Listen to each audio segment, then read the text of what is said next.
Hi, folks. I'm Adrian Sanabria, the host of Enterprise Security Weekly. Every week, we interview the most interesting folks we can find, talking about the most pressing cybersecurity issues and challenges facing the enterprise today.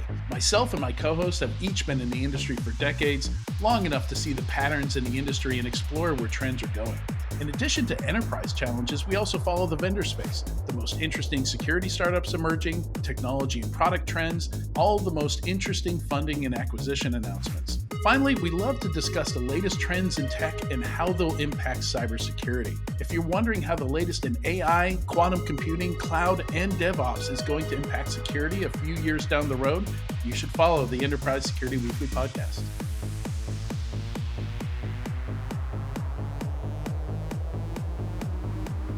Welcome back, everyone, to Paul's Security Weekly. A quick announcement before we get started. You're invited to InfoSec World 2024 at Disney's Coronado Springs Resort in Lake Buena Vista, Florida, from September 23rd through the 25th.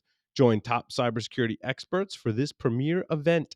Save 25% on your pass by using the code ISW24-SW25 when you register at securityweekly.com/InfoSec World 2024. Don't miss out on this exclusive opportunity. We also have an exclusive opportunity to be graced with the presence of Mr. Lee Neely. Lee, welcome. Hey, it's great to be here. It's Wednesday. I'm ready to rock. Hopefully, we got some stories. Any ER stories at all? Nope. Okay, Yeah. moving on.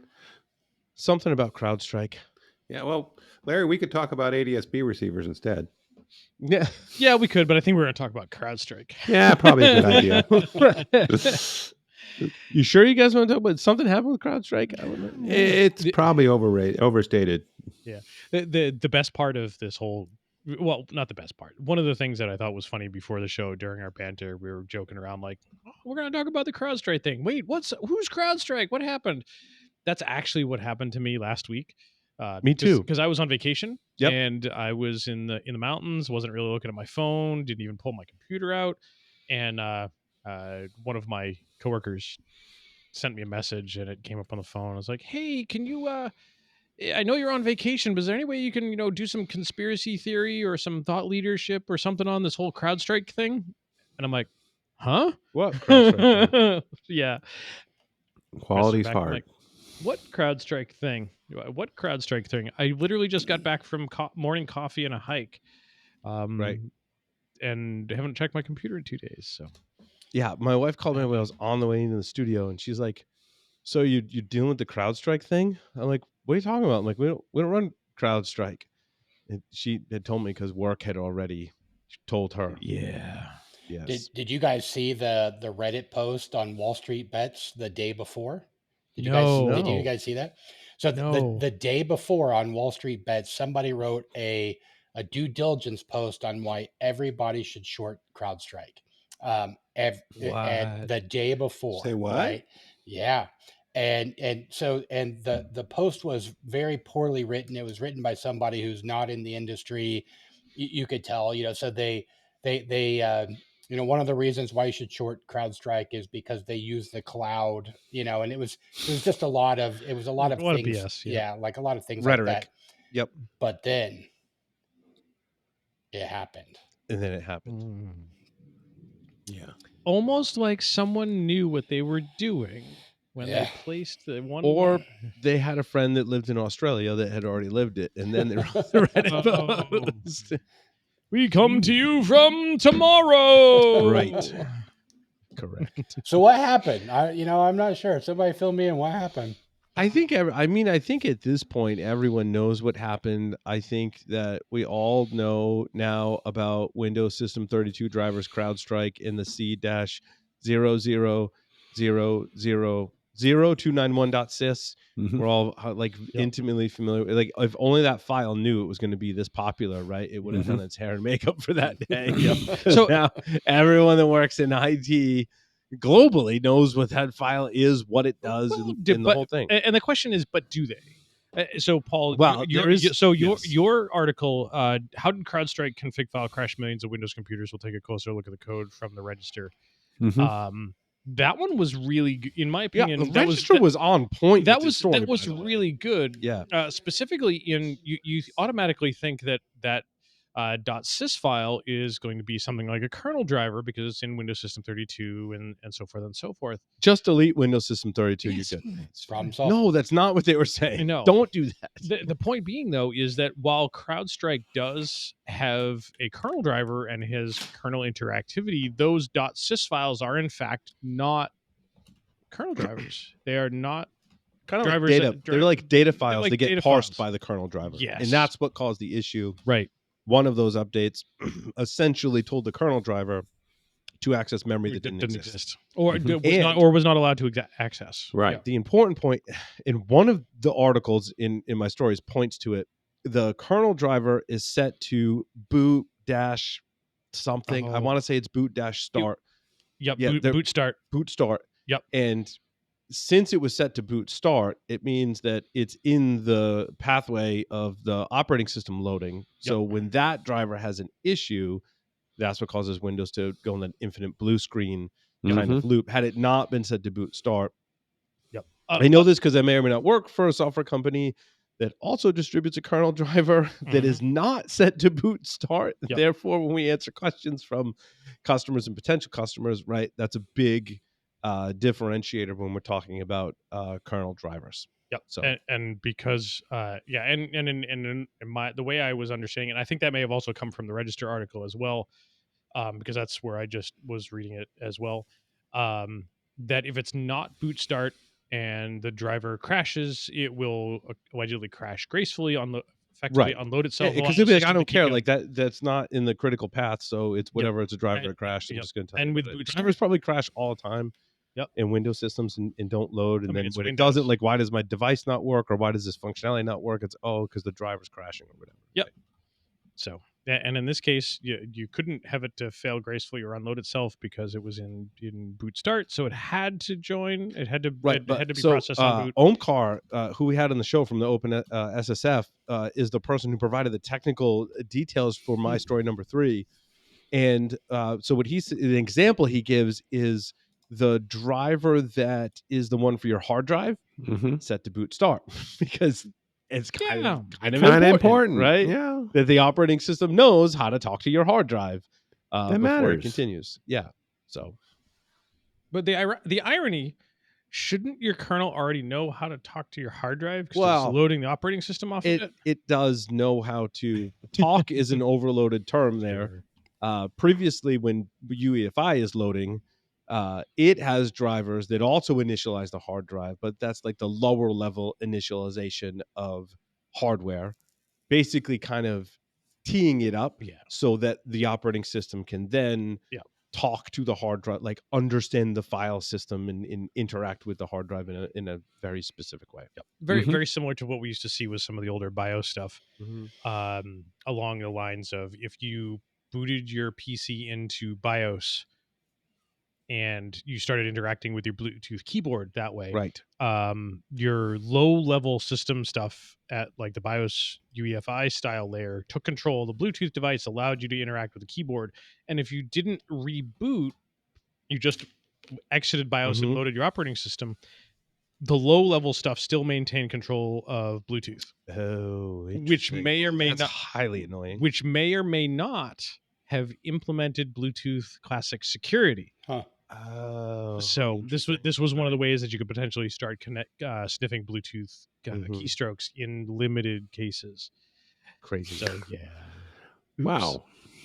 So that was the problem. I mean, the other thing, like when we were talking to Doug, it was kind of dawning on me that the EDR type software needs to have this higher privileged as a driver to be able to detect and protect against other threats that may try and escalate to that privilege level. But here, and then we have this case where the software you're relying to protect it is the software that had the bug that caused the crash. And that's not always the case. You know, I'm not saying don't run EDRs, like that's not what I'm saying. But now I'm going to argue, it needs to have that ability of access to do the detection and the mitigations and that type of stuff. But does it need boot start?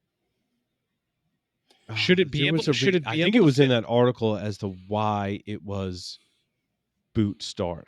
Okay, so then if Yeah. that's the case, There why was does reasons, I don't then remember. why doesn't Eclipsium use boot start?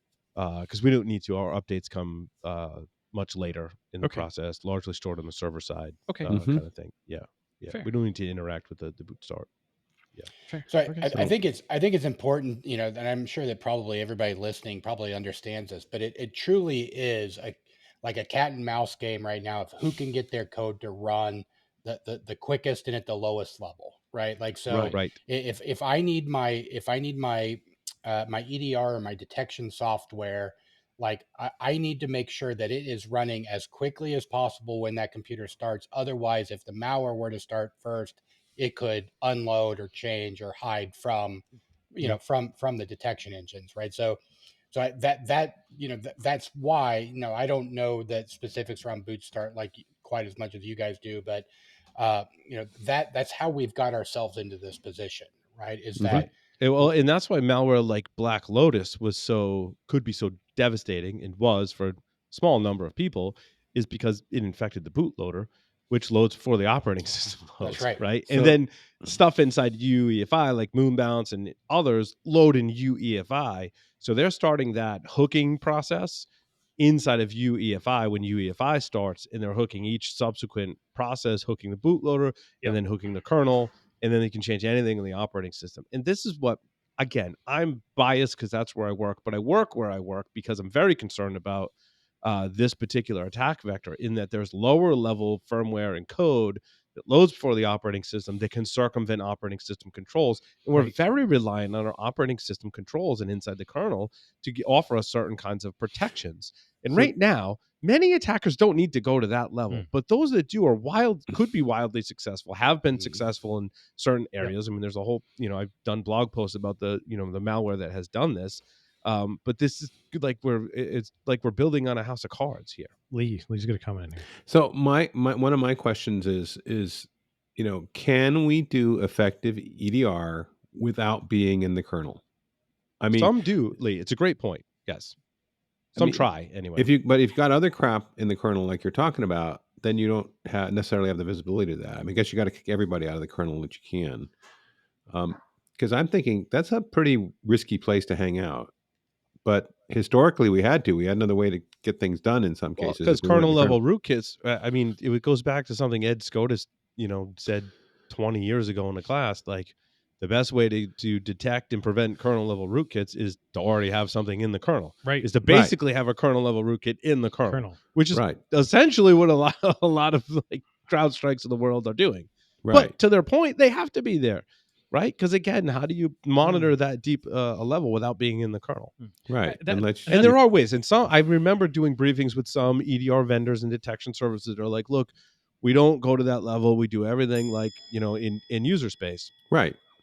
Maybe by Got the it. ding, they're right. Who knows? I Yep. mean, and I don't remember which ones or why or how Mhm. or any of that kind of thing. I'll- Was it Sentinel one that had a non-kernel Ooh. driver? I don't remember. I'll exactly. throw a question out to us folks and to our listeners who can find ways to yell at me through their radio or through their headphones. Are there any current EDRs out there that support wireless detection stuff? Because that's one of the things that we're really lacking from the client side protection on wireless, is that all of your traditional stuff that would pick up on your wireless attacks are not in the kernel. They're all in user space. So having some insights, what's coming from the kernel drivers for your wireless adapters would Right. be hugely valuable. So you have to be in the. But oftentimes attackers will use another driver, right? Like if they have administrator access, but they don't have the elevated privileges inside the kernel to Yep. act as a driver, they will load.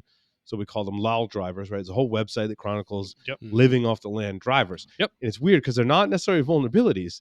The driver's purpose is to do XYZ. I just need to load that driver, and maybe I Have it use do XYZ XYZ. functionality, or Yep. maybe it has other functionality that allows me to escalate and be inside Yep. the kernel, which then, from Eclipsium perspective, right, could give you access to do things like write UEFI variables or interact with Yep. UEFI. But largely they're used today. And Binary Defense did a post last week. Now that was fascinating. It was a great post about how to circumvent EDR using drivers, right? which is Fantastic. it's amazing. It's just it's like a big cat and mouse game. So I think largely like commodity type attackers and malware are using things that don't require any of these elevated privileges beyond drivers, right? If you wanted to go take a dip further, you're going to go get a driver, a malicious driver, a vulnerable driver, or just a lol driver, and you're going to use that to escalate privileges or circumvent EDR. If that doesn't work, or you want to go deeper, the next level down is your bootloader, right? Get in before the kernel loads. The next step before that is getting into UEFI, right? And that's the progress. And we've seen attackers talk about and develop malware to get into UEFI, to get into bootloaders and drivers. It's just not common. Like attackers largely don't have to, right? Like certainly, but my whole thing is, if someone were to do that, would we necessarily detect them? Because I don't think everyone's got great detection at those lower layers, given that they're circumventing all kinds of logging and other security controls within the operating system. And it's not just Windows either. It's Linux and Mac OS, different story. I don't know today of malware and or attacks that are persisting in Mac OS, but I could be speaking out of turn. I think that we would detect them eventually when they blue screen all of these machines, and that's how we would. But what if they don't? What if they're just? But what if they're just hanging out, Bill? Yeah, right? Like obviously, at some point when they do it, we're gonna notice. But what if they're just kind of hanging out, man? Right? Like that's the kind of scary. I don't know. Maybe I'm overly paranoid, but I also think this is attack surface that. Again, the reason I work for my day job, totally biased, but the reason I work for my day job is I believe this is an attack surface that's going to keep growing, that's going to keep garnering attention from attackers. As hopefully we get better at protecting those other layers, we're going to force attackers down on these other layers. So why wait, right? Why not pay attention to some of these layers, which are somewhat difficult to defend against today as well? For sure. So that's the kind of driver access. I think a really in-depth explanation as to why things like CrowdStrike live in here. I think one of the things too is I was one of the first to post memes that I'm a Linux user and I'm unaffected and ha ha ha, and then it came out that a CrowdStrike Falcon update had impacted Linux systems. I put that story in there too in April. And so like don't think like you're safe on Linux too, because like but Windows actually has some controls over drivers. Linux does largely, unless you purposely implement them, does not have. Do you know what? Any controls. I'm a Mac user. I'm invincible. Yeah. And then, well, there's that. There's that. No, it's not true. It's not true. They're just different. Like all the three operating systems we're talking about. It's just it's exactly what we were describing, right? We described the boot process and how drivers load.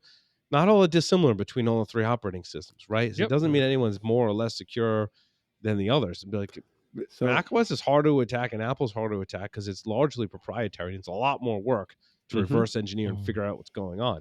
Intel platforms, right? PC-based platforms are more open because there's more vendors that are implementing hardware. So there's three major BIOS manufacturers. There's half a dozen major OEMs that are implementing Intel chips, and they all have to interoperate together, which creates attack surface because it has to be more open.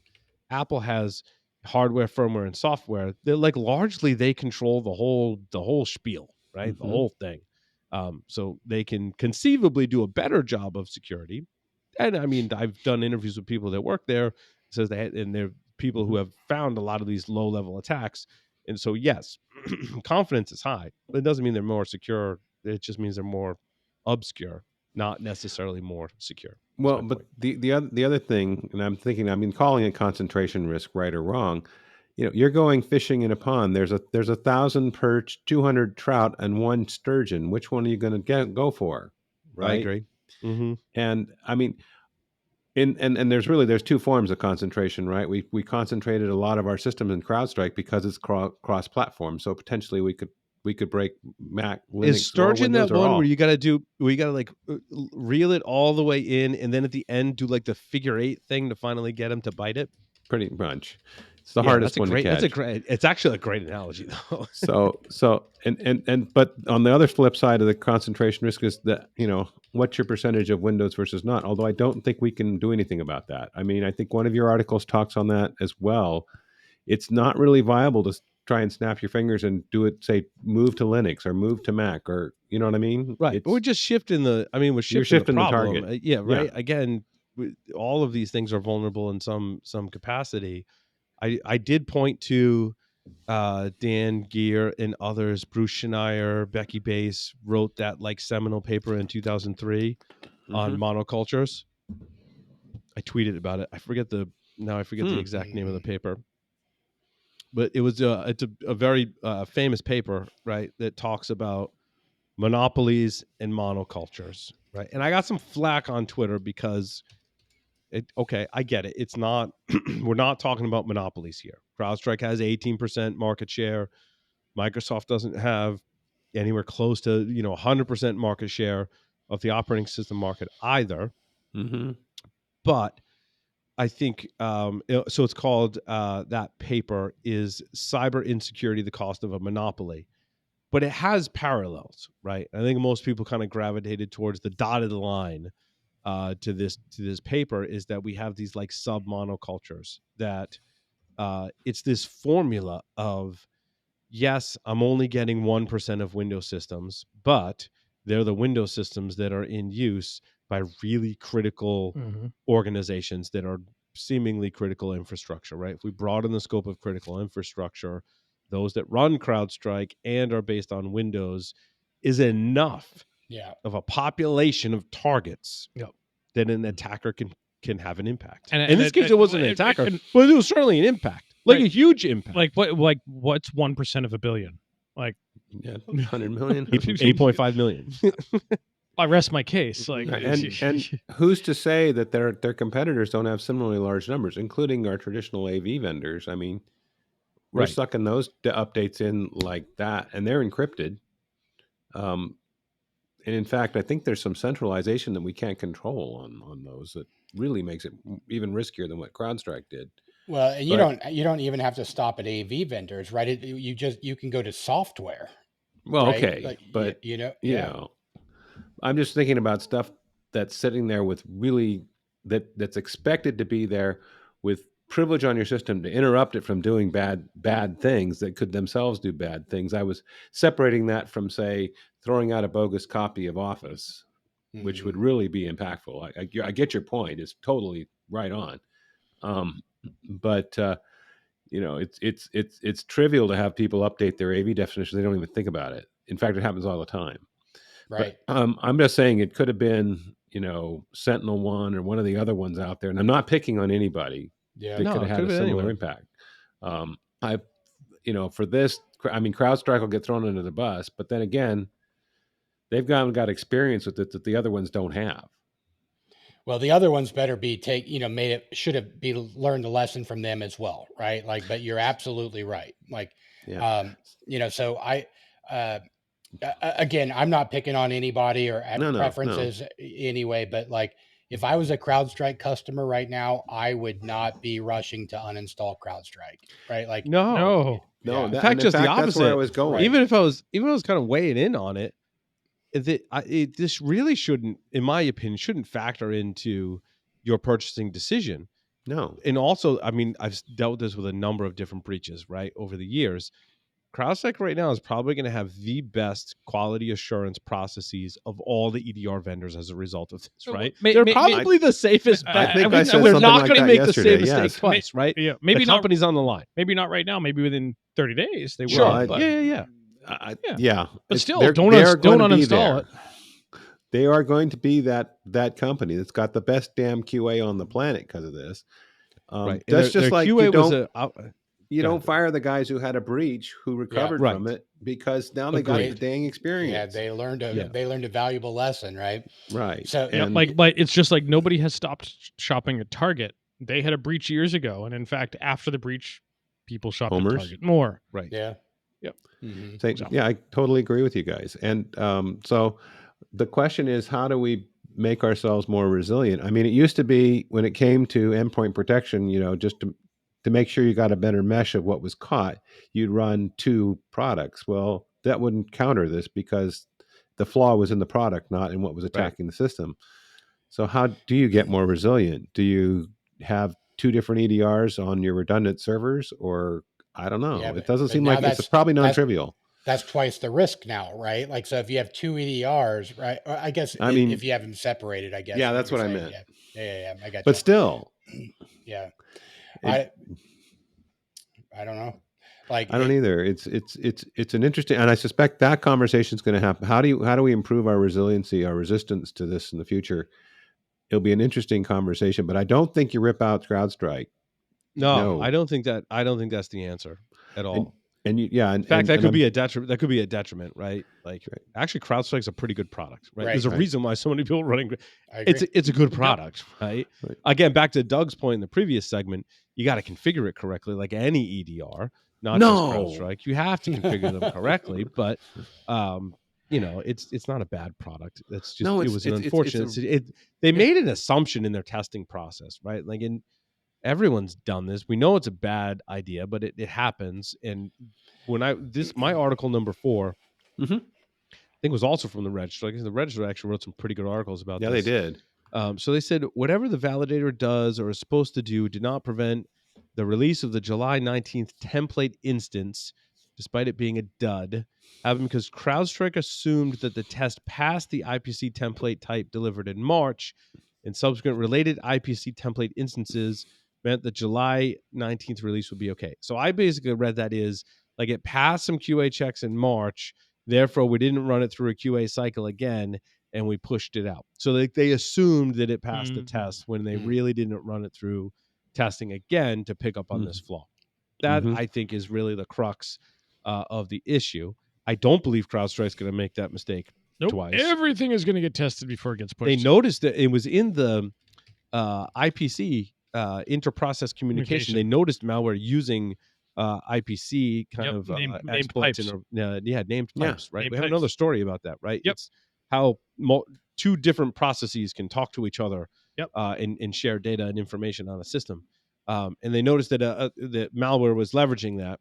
And so that's where they pushed this update. And again, it sounds like it just skipped a test cycle. They made an assumption, and that's what happened. Yeah. Which, anyone writing software, like our tests for evaluating IPC named pipes fine in March.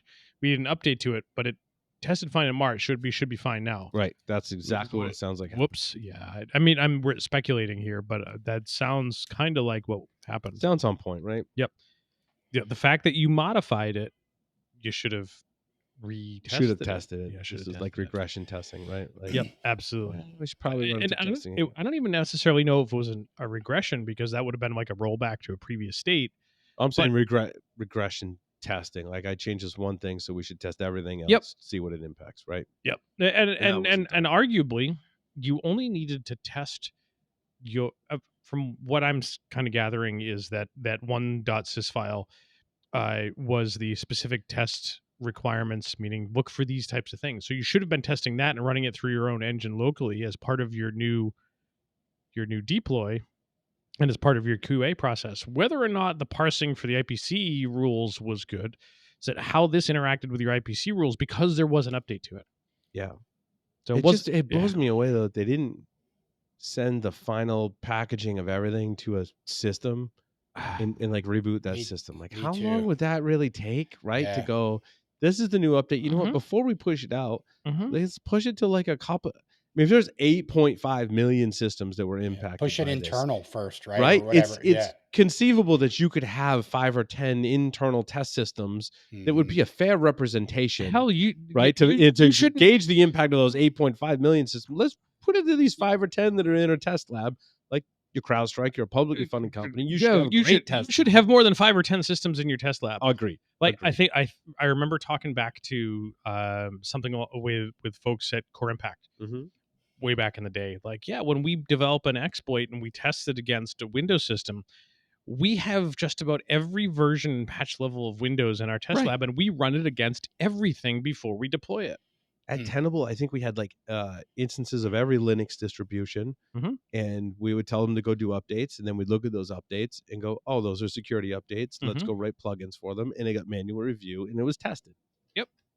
Like at someone at that level, for the type of things that you do, your test lab should be, your QA process in your test lab should be massive. Well, and I also think like that and maybe I'm wrong here, but from what I understand is there wasn't any kind of staged rollout. It was kind of just like a big like boom, right? Like go. Yeah. Like, and I think there's a new threat. We want to make sure everyone's protected from that threat is what we're banking on collectively as an industry, right? Yep. Like that's why it was pushed out that way. But that arguably still, think of, in the Register article, the one that I read there, that like, why didn't they take the Google approach and do a staged release? Even if that staged release is fast, you send that first staged release to someone and you wait an hour. And then you send to the next stage and you wait another hour, and then you accelerate, right? Like, right? It's bell curve, right? Yeah. So yeah, there's definitely lessons to be learned from this, not only for CrowdStrike but from everyone. Yeah, and I hope they all are taking it serious. I'm sure that CrowdStrike is, right, because they've got to protect their brand, and I'm sure that the lawsuits are coming, those kind of things. But I hope that their competitors also take those lessons learned just as seriously. Well, time will tell. Yep. What was the other thing on the CrowdStrike thing that I wanted to cover? Oh, where did Lee go? Lee's taking a break. Yes, but I think it was Lee that mentioned like, what do we do to be more resilient moving forward against this? And when we talked about what CrowdStrike can do to make sure this didn't happen again. So I think one of the big joke, and subject of all the memes and all that type of stuff. How do we be more resilient? I think one of the things, I think one of the things that bit so many people is that they had BitLocker turned on. And they had no idea where their BitLocker keys were. That's why I hate BitLocker. Like, this is probably a controversial viewpoint, but it's why I hate BitLocker.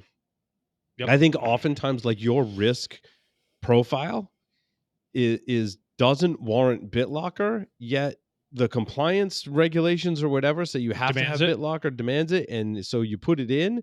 But it hurts you more than it protects you. Yeah. Because the chances that someone's going to steal that system or laptop that doesn't leave. I don't think anybody realizes that, Paul. Like I don't think anybody understands. I'm not speaking on a turn then, right? So you're agreeing with me, Bill, right? Like I agree. And I've met this in the real world. I'm like, I don't think it's doing what you think it does. Like you're just feeling good because you have BitLocker enabled, but what that's going to do, that complicates like regular IT tasks and recovery to the point where it's hurting you more than it's helping you. Yeah, I think it needs to be very clearly stated what encrypted, like an encrypted disk protects you against is theft. Right. Theft. Physically stealing your hard drive, right? Now, certainly, and I see people like servers in the data center must have that's right. I was BitLocker enabled. I was just going to say that, man. Like, and these data centers are protected by like SWAT teams. You know what I mean? And for a laptop, that you're throwing into your car and then heading down to the bar for, let's encrypt that box, right? And arguably that even becomes. And I'm going to take a controversial stance here. That also becomes controversial, and you think about how folks are working nowadays. That for me, it was a big shift going to work for a different company that I worked for than for the last 10 years, and that none of my stuff is local to my machine. Like, great, steal my laptop. Are you going to get any of my pen test reports? Nope, they're in the cloud. Are you going to get any of my firmware that we've analyzed for customers? Nope, they're in the cloud.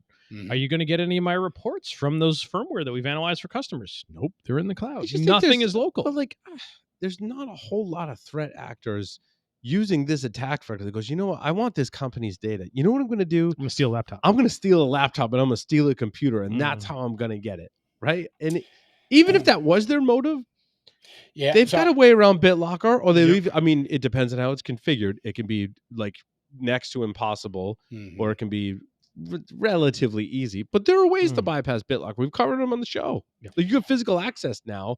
You can certainly bypass it. That's going to thwart the people who are stealing your laptop specifically to get at your data. Yep. No, it didn't, because that attacker probably knows that if there is BitLocker, I got to have some kind of way around it, or has a friend, someone else in the criminal circle that goes, yeah, BitLocker, bypass, that's our thing. Mm-hmm. Arguably, it's going to be the guy that wants to. I'm glad you're with me on this one, Bill. Finds my key. That just wants to take it down to the pawn shop, and that's right. Yeah. What it really does is, if I want to put a new graphics card or something in my computer, it makes it a huge pain in the ass. Or in this case, if you've got to recover a file or do something remote administration in safe mode, huge pain in the ass. For sure. But is that why people now? Also, the other thing is, why aren't people using like the vPro suite of technologies in Intel for like AMT and remoting into the systems and going in and changing that file? Is that God? That was a lot of words there, Paul. That was right. A lot. Is that I lost people? That's not a thing, right? Like, I've dug into AMT because of my day job at Eclipsium. Excuse me, but I'm not close to like how people use it in the real world. And I'm like, wait, I've understood how AMT, which is like a BMC inside your computer, works. Yep. If I had to do this as an IT job, like, this is like, pretend Paul is running IT in a perfect world. I'm like, oh, I've got AMT. I'm just going to remote into all these systems, and it doesn't need to be powered on. Just needs to be plugged in.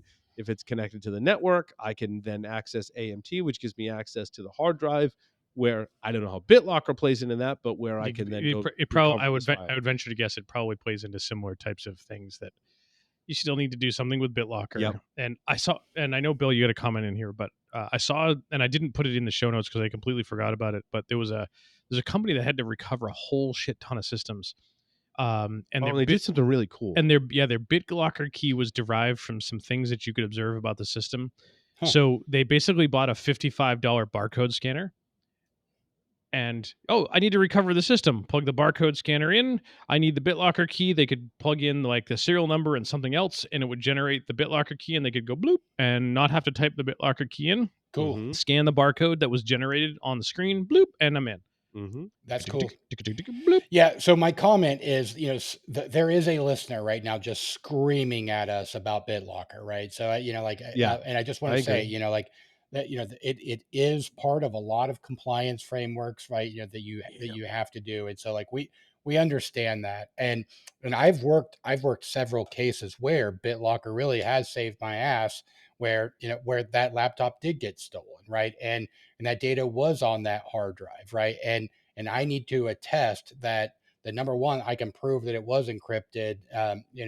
We all know that it probably did go to the pawn shop. Nobody cares, right? But right, that's my other point too, is like most of the time they don't care. They just if it's a smash and grab out of a car, they don't care about the data. I get a buddy who paid me $50 for this. Right, exactly. Yeah. They don't care if it's got BitLocker on it or right. But I don't know what happened to Lee. He's still on break. He had to take a call. Oh, okay.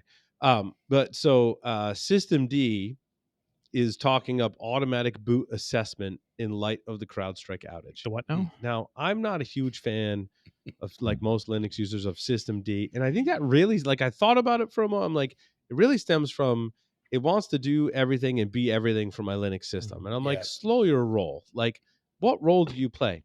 I thought Systemd was just like, you want to manage like the running system services, and that's cool. That's how it started.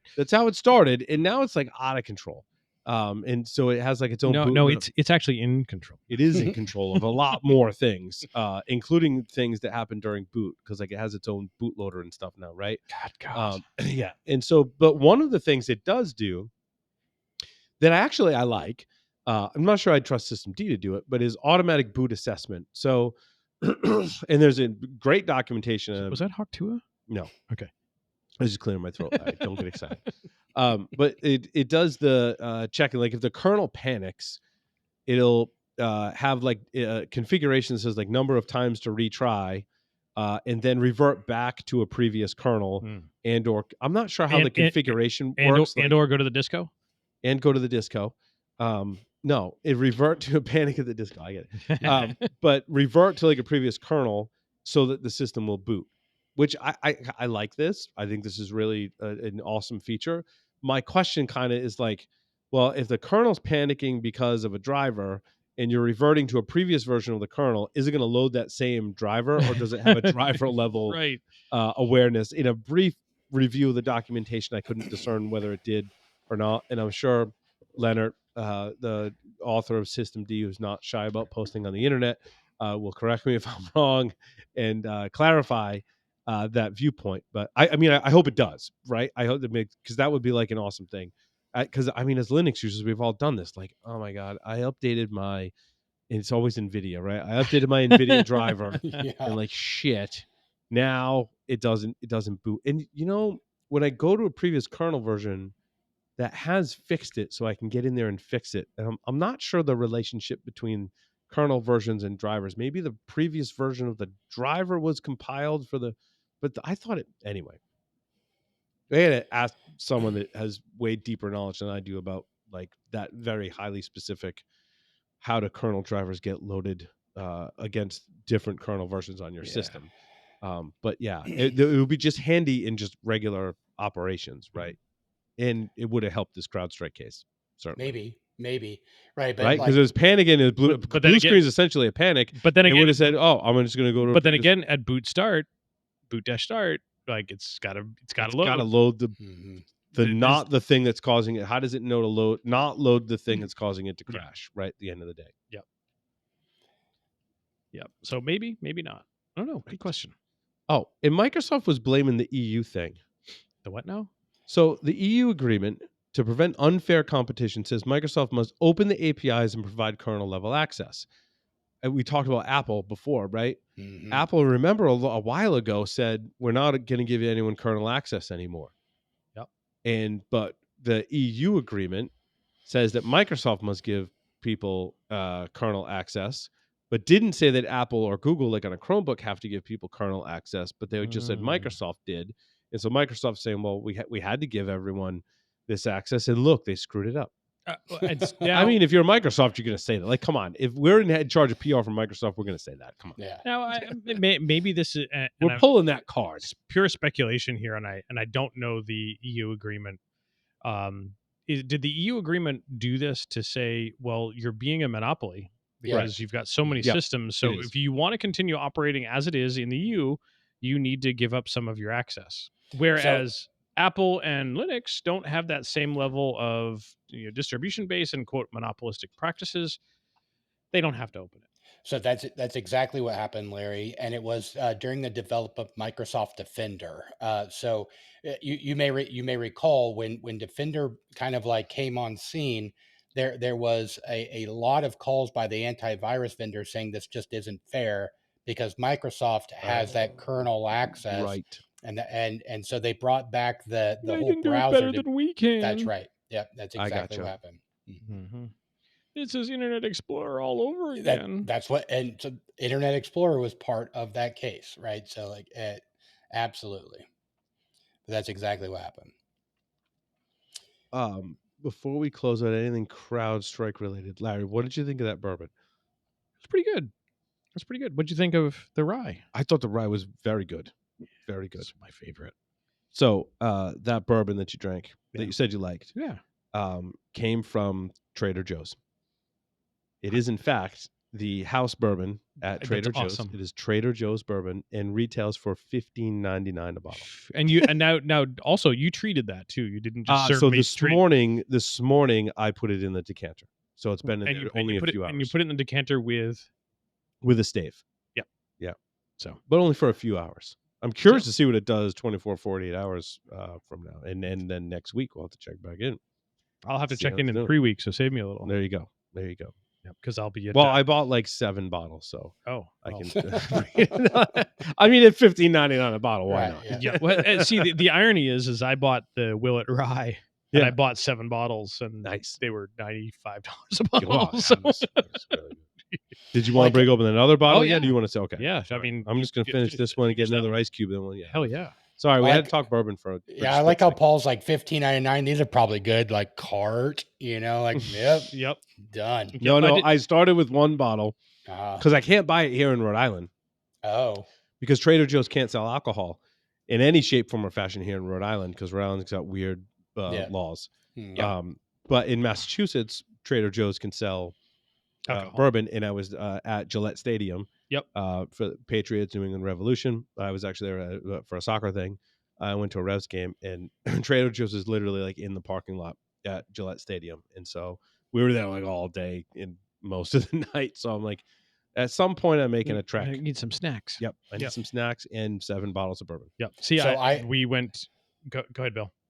Go ahead. I'll go after you, Larry. So we went to Vermont last week for a vacation, and you have to go nearby or through New Hampshire. And all of the liquor stores in both Vermont and New Hampshire are controlled by the state. You can buy beer at the grocery store, but Right. liquor has to be done at a state store. And depending on which state store you go to, some of them get some pretty eclectic stuff that you can't find in many other places. Cool. Like the Vermont state store in town where we were. Now they save all the really good stuff for their buddies. But if you go to the large state store in Vermont right off the highway, buddies. No, they got to save that for everybody. Vermont, New Hampshire, they get a whole bunch of stuff. For example, they had 7 bottles of that Willet on the shelf, and I bought all 7 bottles. Cool. We won't say that last year that when we went up, another state liquor store in New Hampshire also had 8 bottles on the shelf, and I bought all 8 bottles. So I happen to have, well, no, minus that one, 14 bottles of it at home. Sweet, because it's my favorite. So what I was going to say is, so I live right on the state line of Kansas and Missouri, and both of those states have weird laws, what's allowed and what's not. But because I live on the state line, like you can just go to Missouri, you can just go to Kansas, like depending on which one has the more favorable laws, right? So it's great, yeah. But so Work same the system, Bill. Yeah, so the Trader Joe's in Kansas are the same way. They can't sell liquor, but 2 miles up the road that is Missouri. You can sell liquor there, so it's great. But yep, same thing. Have to play that game. I still get confused every time when you say I'm from Kansas City. Well, which one, Missouri or Kansas, right? It matters, and it does, because they're right next door to each other. They're literally the same city, but divided by a border. Like, yeah. So I'm on the Kansas side, but I can almost touch the state line. So, but I'm on the Kansas side, just on the better side. Duh. Right. Clearly. Clearly. But, except that you can't get liquor in the grocery. In Trader like Joe's, pretty much everything that you think of, if you think of Kansas City, but if you think of Kansas, the Chiefs, the Royals, whatever, that's all Missouri. But the cool people, Kansas side. Kansas side. Yeah. Speaking of things that irk me, like the Chiefs, it's at least you didn't say Lee, because he's back now. Yeah. people that misuse the term 0-day vulnerability or 0-day exploit. Oh, God. So my story number 6 really grinds my gears in that. Because 2 weeks ago, we had a story about people were bitching that this is not a 0-day, and when it in fact was. So the article title is CISA adds critical 0-day vulnerabilities from July 2024 patch Tuesday to exploited list. Just reading that title should make everyone's brain want to explode. Like, hold on. You're adding a 0-day vulnerability, but it's from a patch Tuesday, which means it's been patched. So how is it still a 0-day exploit if a patch exists? Also, in spending some time with my good friend Todd Beardsley, CISA does not add 0-day vulnerabilities to the KEV, because the KEV requires. He called it some government regulation or directive. There's some you listen to the interview, he explains what it is and how it works. But basically, executive branch U.S. federal agencies are required to fix the vulnerabilities that are put on the CISA KEV within a certain time frame. Therefore, Todd's like, we don't put things on the KEV that aren't being exploited in the wild, that they must have a patch available to them, and they must have a CVE, so we can track it. It's like sometimes tracking the CVE back to a patch is actually kind of hard, but that's the criteria for being added to the KEV. So this article title is off based on so many levels, and I just want to list it. And Gray Noise has a podcast. Todd Beardsley was a guest on that podcast for 20 minutes, and I did an hour-long interview with Todd that'll come out next week or the following. So you get way more information. But that's arguably one of the things we talked about. It was a 0-day at some point. It wasn't all vulnerabilities are a 0-day at some point. Listen, Right? man, you're just gonna have to deal with it. Like this is you're arguing about like remember when we didn't want to call it cyber security because that meant sex or something? Like that's what this feels like. Just everything's a 0 day. It's cool to say. Everything's everything at cool some to say. point is a 0 day. One, Mhm. I mean, we should just call it a vulnerability. Like, why You're, we you're don't need correct. to You're we don't need correct. to attract When- unnecessary attention to it. When Microsoft published that list of updates, they had categorized those fixes as 0 day flaws. So I think that's how it got hooked to this CISA references because at the time it was a 0 day being addressed. That doesn't mean it's a 0 day anymore by the time this article comes Right. out or that's in the Kev. But I think it came along. The term came along free for the ride. Yeah. But I agree, Lee, there needs to be a way to designate that this flaw was being exploited before we knew about the vulnerability, right? And I Mhm. think you're right. That's why it's carrying the 0 day moniker, is to just indicate that probably higher priority in remediation, because we didn't know about this vulnerability, and the way we found out about it was we saw someone exploiting it in the wild, and then we Mhm. fixed it. There needs to be like a class. Well, if it's not a local privilege escalation, I'm not patching it. I'm only right. doing LPE. Only patching LPE. Can get in my systems all day long. CVSS 10 remote code execution exploit, Don't care. totally fine, totally fine. But once you're on my system, you're You can't stuck do- as a regular user. Okay, You can't. it's a strategy though. I mean, it's not. Yeah. Yeah. Mhm. You can't do shit except get access to all my stuff in the cloud. Right. I think Larry, did you have this story as well? I The did. hackers, hackers in Ukraine shut down the heating. So hackers shut down heating in a Ukrainian city with malware, and this comes from January. Yep. And this is the Frosty Goop malware, because we have to have ridiculous names. Are you for kidding? malware. We can't give them like regular names. No, I mean, I get the frosty part because they shut down the heat in the wintertime. Right. I don't know where the goop comes from. Maybe the HVAC systems accumulated goop while they were down or something, right? Maybe. I got a goopy HVAC system right now. There's no AC in the Studio. studio. Yeah, It's so actually we're kind of wet. It's a condensation pump issue. Yeah, it's so goopy. Yeah, It is very sticky in here. Should have been the Frosty Sticky malware or something. Yeah. But also Glupteba is the worst malware name probably in the history of all malware names. I don't know where they come up with these names. It's terrible. Well, I mean, I do in some cases. But anyway, they said they first gained access. So, like in Bill's network, this would be totally in play because Bill's not patching remote code execution vulnerabilities on your microtrick routers exposed to the internet. Yep. Fine. So they got into the network. They got into the network through a microchip router with that way. vulnerabilities. Yep. What they then found was it was unprotected Modbus Yeah. So that allowed them access to the these HVAC the systems. router was not adequately segmented. No, the router was probably adequately segmented. The internal network was not adequately segmented, so that the control systems using Modbus were on the same network that they got on from the route. And they didn't just turn them off. They did. What did they say? They didn't destroy the controllers. Yep. They didn't destroy the firmware. They didn't shut them down. They didn't break Cause the controllers to report inaccurate measurements, resulting in the incorrect operation of the system and loss of heating to customers. So they said, "Yeah, no, it's 95 degrees in here. You don't need to turn. You don't the need heat to on." do anything, right? Yeah, right. Huh? Stuxnet? Anyone? Right. You're right. No, that's not a thing. Nah. They told the HVAC system that the condensation pump has failed. Therefore, the HVAC system shut off, which in my case, the condensation pump did fail and didn't. And tell it the is system wired to- into the board and does tell the HVAC system to shut down. But it didn't. Wait, it did fail and it did tell it to shut down. It did, yeah. Yes. And then but was late to the party and proceeded to leak water all over the kitchen in the studio. So, you tell the HVAC system it's less than 40 degrees outside and the air conditioner won't come on. Mm-hmm. Oh, that's not good. That physically breaks the air conditioner. But this was, this was obviously a PSYOP, Russian PSYOP. Totally.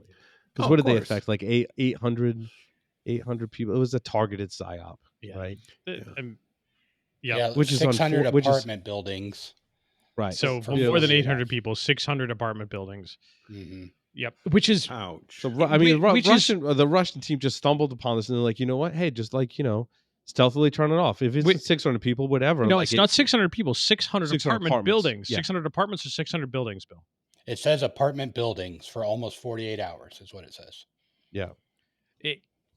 Either That's a potentially a lot of people. Potentially a lot of people. And like in 48 hours in January, if it was super cold, could have froze the pipes. Can you imagine that in your house Mm-hmm. that you couldn't control your thermostat and you couldn't for your entire neighborhood, that it was controlled by someone else? Right. It's crazy. Like that would be creepy. Exactly. Like that's what this reminds me of. Mm-hmm. That's the internet shitification, right? Like, why are we connecting everything to the internet again? So it's real though. Where I used to live in California, Pacific Gas and Electric was putting controls on people's AC, so they would, instead of cooling, they would just run the fan, and you couldn't override it. They controlled it from there, so they could turn off everybody's AC to save power, but that didn't mean you weren't going to be in trouble. But was it opt-in or no? Initially, it was. I think it's no longer opt-in. I think it's required now. Okay. They've had so much power problems. Yeah, because I can remember working on some stuff where they were developing those programs to be opt-in for some large manufacturing customers, and the program was so horrible at its inception they actually scrapped it because it was so full of holes. Yeah, no, I want to go to more of like a shenanigan style story. Bring the shenanigans. 3. Yeah, Larry's number 3. I read this and this was like, just from the get-go, I could tell this person. Oh, that one. That was fun. Yeah, dude. Like they did it for the lols, right? Like this is just because to see if we can. Like, why not? Yeah. Right. And this was, they figured out how to bypass the captive portal on airplane Wi-Fi in like a really ridiculous way. Like not really usable, but like I can bypass it. Kind of way. I mean, we were talking about this with some folks, and like this whole paragraph, several coworkers were asking me to review their PRs because my feedback was 2 weeks late and blocking critical deployment. But my ideas are important too, so I put on my headphones, smashed in some focus tunes, and I'd forgotten to charge my headphones, so Limp Bizkit started playing out of my laptop speakers. Fortunately, no one else on the plane seemed to mind, so we all rocked out together. Like, like, so wait, is that some of the humor didn't come across well to folks in this article, but that's great. I thought it was sounds great. like he'd be fun to hang with. Yeah, that's what I said. He called it Pi Sky Wi-Fi. Yeah. Great name. Yeah. So, but he says it right. So the title is Pi Sky Wi-Fi, completely free, unbelievably stupid Wi-Fi on long haul flights. Like I read the title, I'm like, I'm in. Yeah, like let's go, let's do this. Yeah. So effectively, what is happening here is you jump on a guest network, a hotspot type of network, and they ask you want access to the internet, you got to pay for it, you got to log into the portal, whatever. Right. And people have been getting around these things for years. by using what network protocols are available. Right. DNS was popular. DNS and ICMP. Mm-hmm. Yeah. ICMP were also incredibly popular. So if you have the ability to, and in both of those cases, it requires some premeditation. This requires some premeditation as well. In this case, there were no protocols available outbound that he could tunnel, and he hadn't done, quote, the premeditation. But what he found was, hey, you want to join the Wi-Fi and you want it for free, log into your airline's loyalty app. And within the loyalty app, he could change his username as many times as he wanted. And not only could he log in from the airplane, someone else could log in from the ground. So he created a script to log into his Air Miles account, change his username to be a packet or a portion of a packet. Another device on the ground would log in, read the username, grab that as part of a packet, clear the name, check. Oh, the name is clear, or the name is set to clear. I'm going to add the rest of my packet from the airplane. The next would check in at a certain interval. Oh, here's the next portion of the packet, because there was one field that you could manipulate at will with any data that you wanted, and you could get to it from both ends, from the ground and the air. Really slow. Oh, he said it was miserable. Must have been a long flight, right? Right. Yeah. Yeah. Trying to watch YouTube over that didn't work out so well. Nope. Yeah. It's brilliant, though. It's brilliant. It is brilliant. Yeah. It's hilarious. It's clever. Yeah. Yep. And so he took a couple of approaches to it. First, it was just like, hey, let's have the listener just go do simple tasks. Like I set my username to stock price AAPL. And this would go, and then it would go get the stock price for me, and then it would repopulate my username on the account with the Apple stock price. Or he could get scores for game. But he realized that this is a free-form text field that I can put whatever data in it I want, as long as it's within certain parameters. And then I could create a parser to take TCP/IP packets and put it in the appropriate, and then decode that on the back end. And yeah, It's awesome. yep. Yeah, I might be able to hit speeds of several bytes per second. Wow. That was the quote I was just that's- looking for. that- Yes. that's actually kind of impressive. That's kind of impressive. Yep. It's awesome. I mean, it depend. Like if you think about some of that type of stuff, and you wanted to do some exfil of data, several bytes per second, and you've got all the time in the world. Right. Like that is more than adequate. More than adequate. More than adequate. I thought that was cool. I thought it was interesting that folks are doing. on, go ahead. on the last one. Yep. On the Pi Sky Wi-Fi, we teach those kind of methods in the 617 class. Not the Pi Sky Wi-Fi, but some like DNS and ICMP for getting around those types of things. And people often come to me and say, "Larry, this stuff is old. Nobody does this anymore." Really? Au contraire. Bullshit. In fact, there's a new one. Pi Sky Wi-Fi, right? Right. Come on, you So- guys got to put this in the curriculum. It's just too funny. I mean, but also if we especially if ICMP is available. I Yep. mean, in contrast to Pi Sky Wi-Fi, you can get decent speeds tunneling over ICMP. I mean, Yeah. 'Cause decent. what was the data field? What was the max data field in an ICMP? It's not I great. mean, if you're looking at network traffic, I it mean, certainly will stand out. arguably when that stuff started to happen, yeah, you could get some decent speeds. You can do some SSH and you can telnet over it, and it's not great. You wouldn't want to watch YouTube over anything Sure. like that. no. Back in the day, Dan Kaminsky was able to convince DNS to do it fast enough that he streamed an episode of The Simpsons Mm-hmm. in 160 by 240. Right. Right. So it's not great, but Right. for depending on what you need to do, that's more than enough. Well, and he figured out how to make it go faster, but by using more of the fields on the form. So he figured if he got, instead of 120 character field, say he had 5 of them, he could do 100 characters at a time. I mean, come on. Okay, let's move along, Paul. I thought my story number 8 was interesting in the fact that so this is basically a new exploit variation against D-Link NAS devices. That's not the interesting part.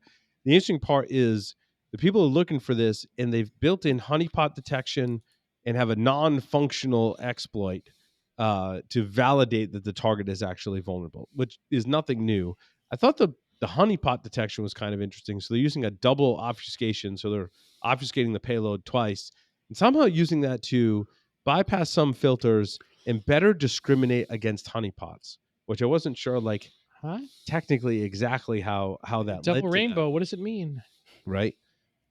So if you've seen non-functional exploits used to detect honeypots by attempting to fingerprint the error message returned, I gotcha. So Okay. distinguishing between a real system and the error message you get should match. If you got a good honeypot, that error message should match, but a lot of times it doesn't. I'm not sure where double obfuscation would uncover a honeypot or not. And or actually But be a working in a exploit. general sense, I think it's interesting in things against like D-Link routers that attackers are now sophisticated enough to go, yeah, these are like high profile enough where someone's probably got a honeypot, and I don't want to fall into a bunch of honeypots, so I need to put some detection for my D-Link exploits in there. That was interesting. Oh, he's dying. That's okay. So, Bill, I guess you probably shouldn't be naming your nodes honeypot anymore. Yeah, I guess not. So, I think that the double obfuscation, I didn't really look into this much, but I imagine, Paul, it's what you said is there's probably a difference in response, right? Like from, Right. Yeah. And that's probably like all that really is, but, and, those honeypots are going to update, to include that now. So, Right. Yeah. So it's a cat and mouse game. mhm. My story number 9 is very quick. stack-based buffer overflow in WPS method in ASUS routers. Read this one, like 87U devices. if you do this kind of research, save this one because it's an interesting walkthrough of code that looks kind of similar to other code that runs on these style devices. So like if you're looking at firmware on these devices, definitely take a look at this one because it could be similar to other vulnerabilities that exist in firmware. And this was a pretty traditional kind of buffer, stack-based buffer overflow. Yep, I love it from Bugproved using their tools to find some of this type of stuff, which was really cool. Pretty cool. It's great write up. Very very detailed. Yep. Also, why the fuck are you using WPS? Yeah, it's still a feature on some. Oh, well, I mean, look at the backlog of routers that we have today. Yep. I mean, I will fully admit it. I am speaking at the creator stage at DEF CON as part of the IoT Village. And my talk is about dealing with a brand new router. And by I say brand new, released within the last, say, 6 to 8 months. It has WPS as a feature still available. It's crazy. I What? looked at. Yep. I'll give you a sneak preview to the blog post that I'm working on right now. I lifted the covers on a particular manufacturer's router that has. I mean, I'm going to give it away because it's matter of deduction, but they have a bug bounty with Bugcrowd. Nice. And they say it has to be in the latest firmware. And they're like existing vulnerabilities like don't count, like you have to actually show an exploit. I get it. Totally fit, totally fair. And look, I applaud it. I'll just tell you it. I applaud Netgear and their efforts, right? Like good for you. But if you, and this ties into my Emba story quickly, but I ran the firmware through Emba and there's a lot of old software on there. Like it's kernel version 4. It has tons of to your point, Bill, you freak out. It has tons of LPE on it. There's remote code execution exploits and some of the web technologies on it. Said, kernel version 4 is still relatively new for IoT style devices. For IoT style devices. Yeah. Okay, sure.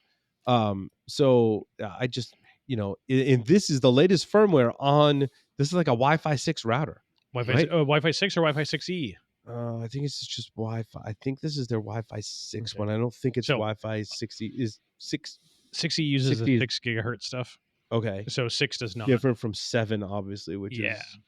Yeah. I mean, this is a pretty expensive brand new router. It looks like a spaceship kind of thing. Mine does not look but like again, a spaceship. this is, to your point, Larry, modern stuff, modern bug bounty program, but the software underneath is extremely old and has published vulnerabilities.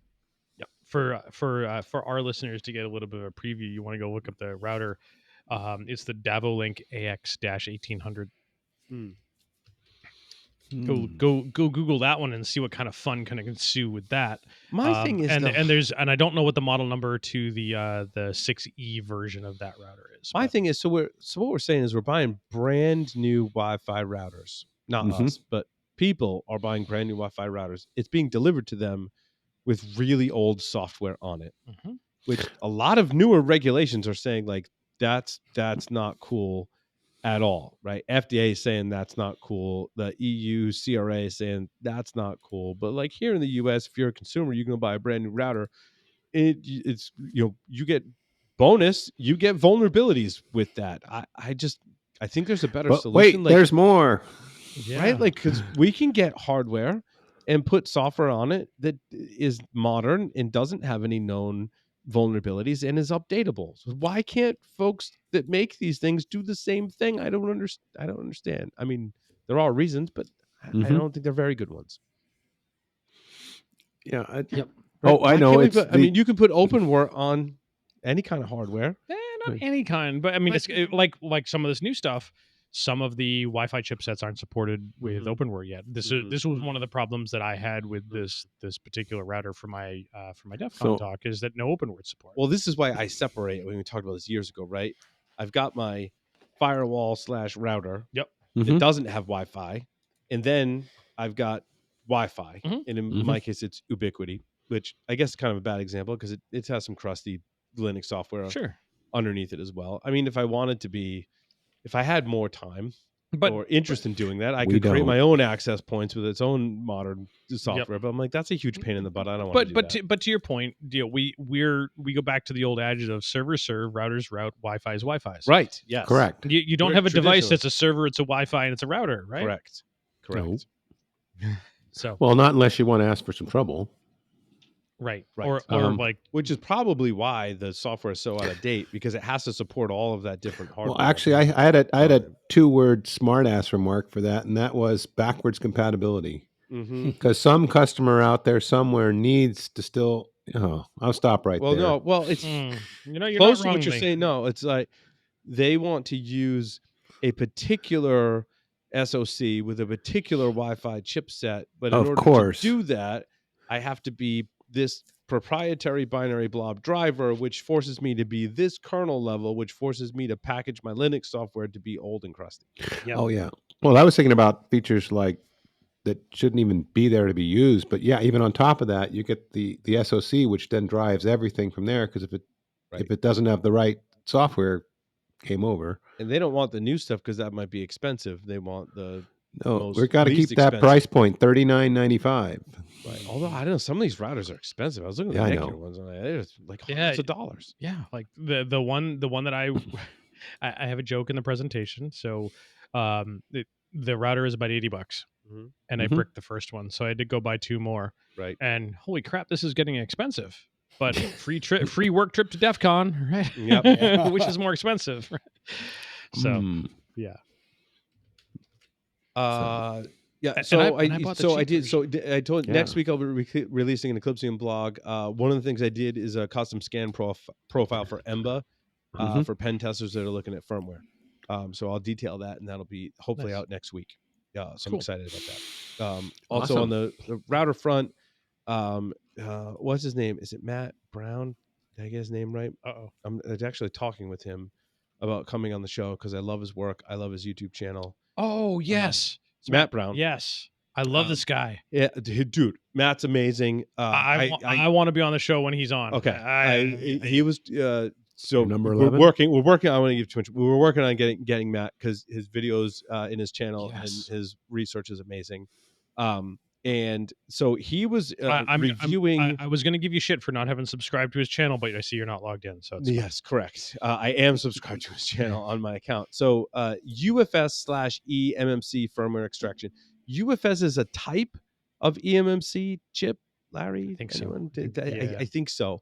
And he got this specific reader that does UFS, and he was not happy with it at all. Now, I did a quick search. DaddyProg does make some hardware Mhm. that in a quick glance does look like it supports UFS. But like DaddyProg stuff, you're like Expensive. it's $400 plus add-on plus blah blah blah. Yeah. So it's expensive. So if you're doing professional work, I just want to back up Matt here. Matt's like, it's kind of garbage. I don't know how much all this stuff costs. I don't even think he linked to it because he was like, look, I wasn't super happy with it. Mhm. But a lot of my friends use the DaddyProg stuff, but they're doing it like professionally, right? And yes, it is expensive. It's going to cost you hundreds of dollars or maybe up to $1,000 or if more not more. to like get the full suite of stuff.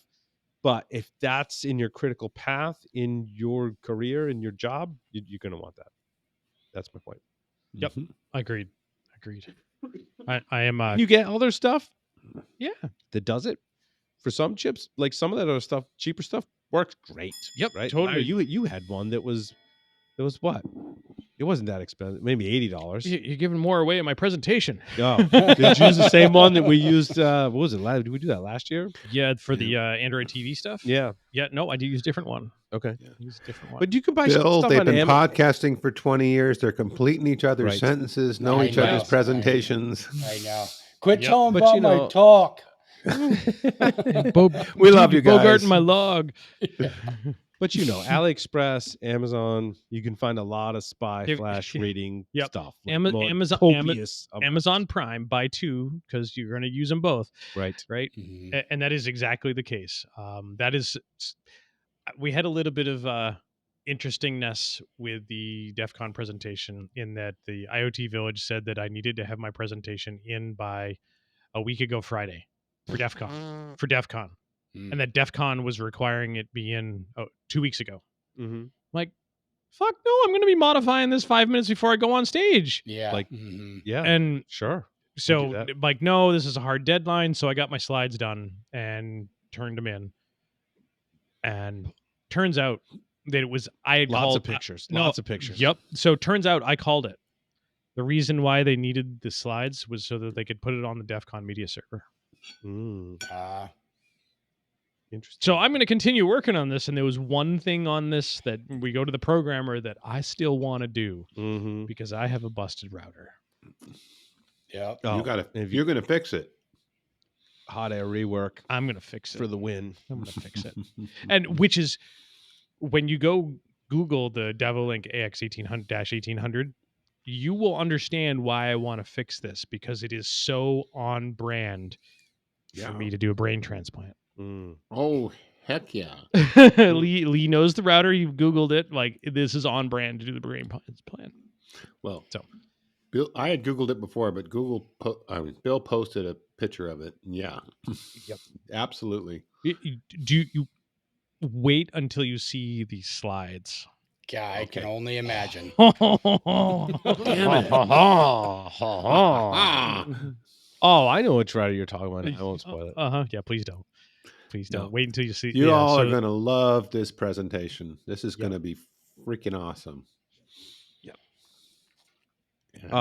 Bill, in your make-believe world where you're only patching local privilege escalation, how are you dealing with denial of service vulnerabilities?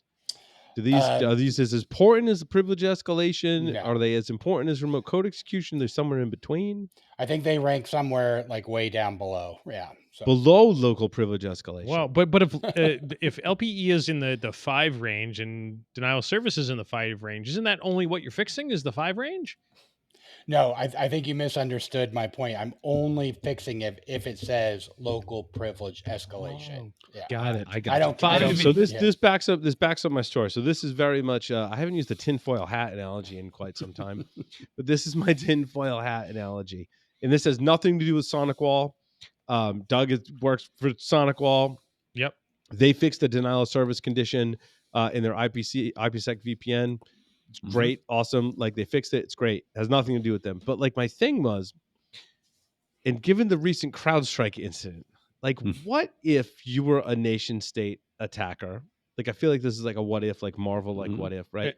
And I think this what if is really going to be bad because it is a true statement. But go ahead. Right? So like, what if you were to look at market share and usage of certain technologies that could impact similar to what CrowdStrike impacted, let's say, right? You did your market research and you said, I'm going to go find all of the denial of service vulnerabilities that impact this segment and maybe that segment over here. And I'm going to write exploits for those denial of service vulnerabilities. And then like in one day, I'm going to exploit all of those and cause a CrowdStrike level or worse incident based on the fact that, like in Bill's fantasy land where he only patches LPE, no one really patches denial of service vulnerabilities or gives them the attention that they might deserve. I mean, that'd be because we a great don't way to believe, manipulate. right, that our attackers are going to be like, you know what?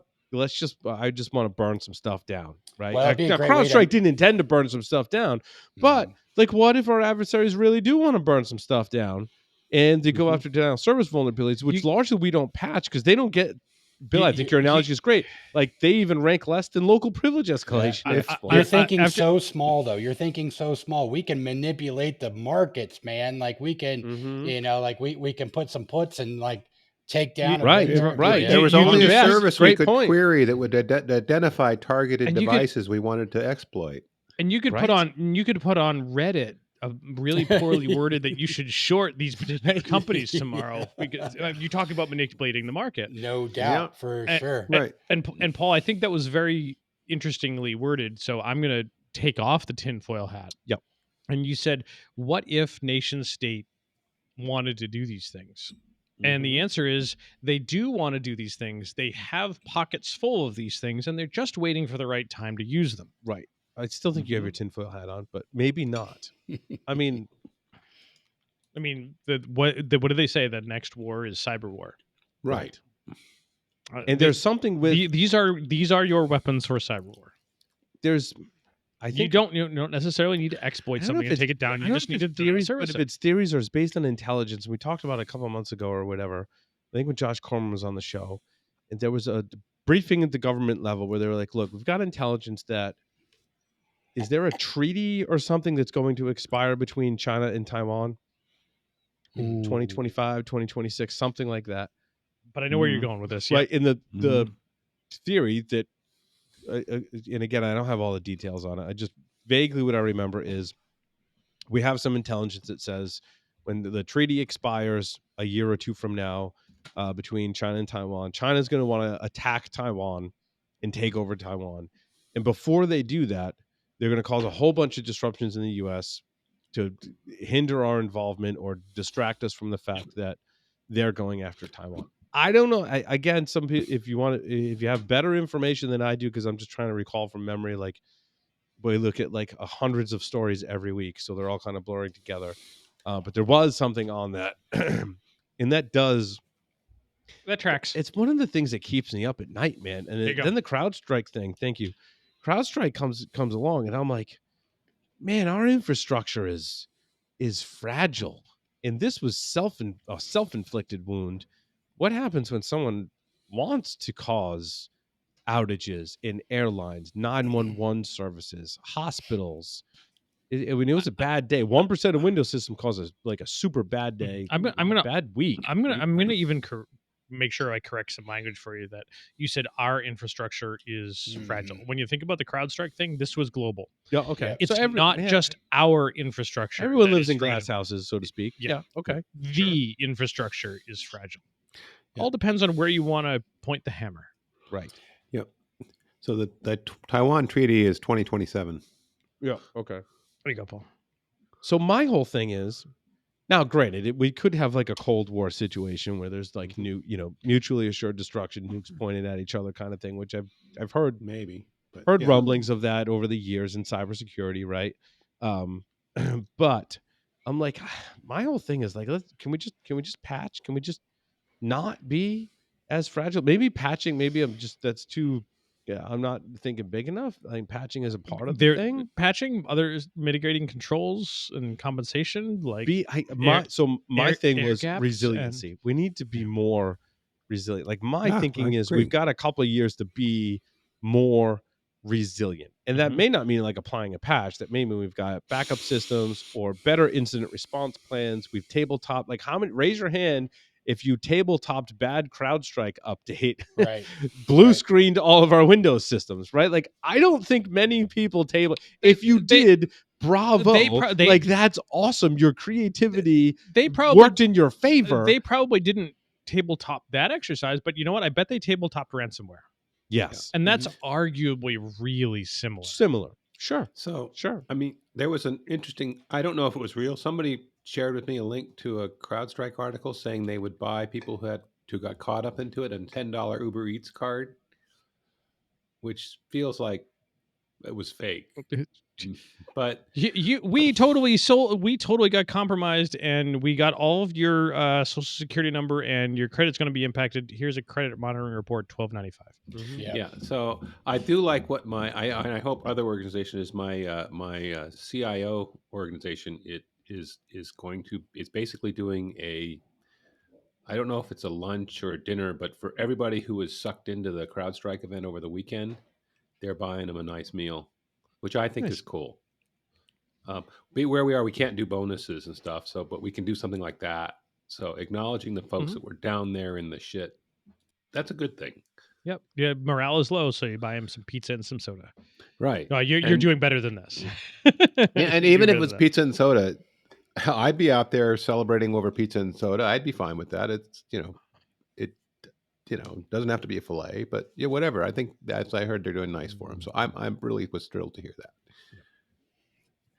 that. Paul, how about North Korean fake IT workers? Dude, yes, and yes. Yeah. So this story is crazy. Comes from and like, because you think it's just negligence, like KnowBe4 will hire anyone. Like I should put that up for KnowBe4.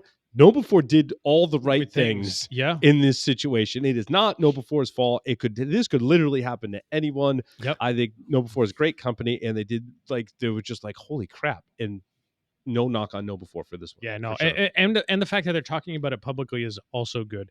I think that there are a couple of things that are a little bit shenanigan-y, but I think that's also in an attempt to be open but not too open. Well, yeah, you don't want to like hang yourself out to dry. Right. Like, if they did make a mistake, like admit you made a mistake. Like, Yep. but literally, like anyone could make this mistake. So what the deal was? They did more than most to validate their employees. I will say that. Like, they, Yep. they did a lot of stuff. So what happened is they were looking for a software engineer for their internal AI team.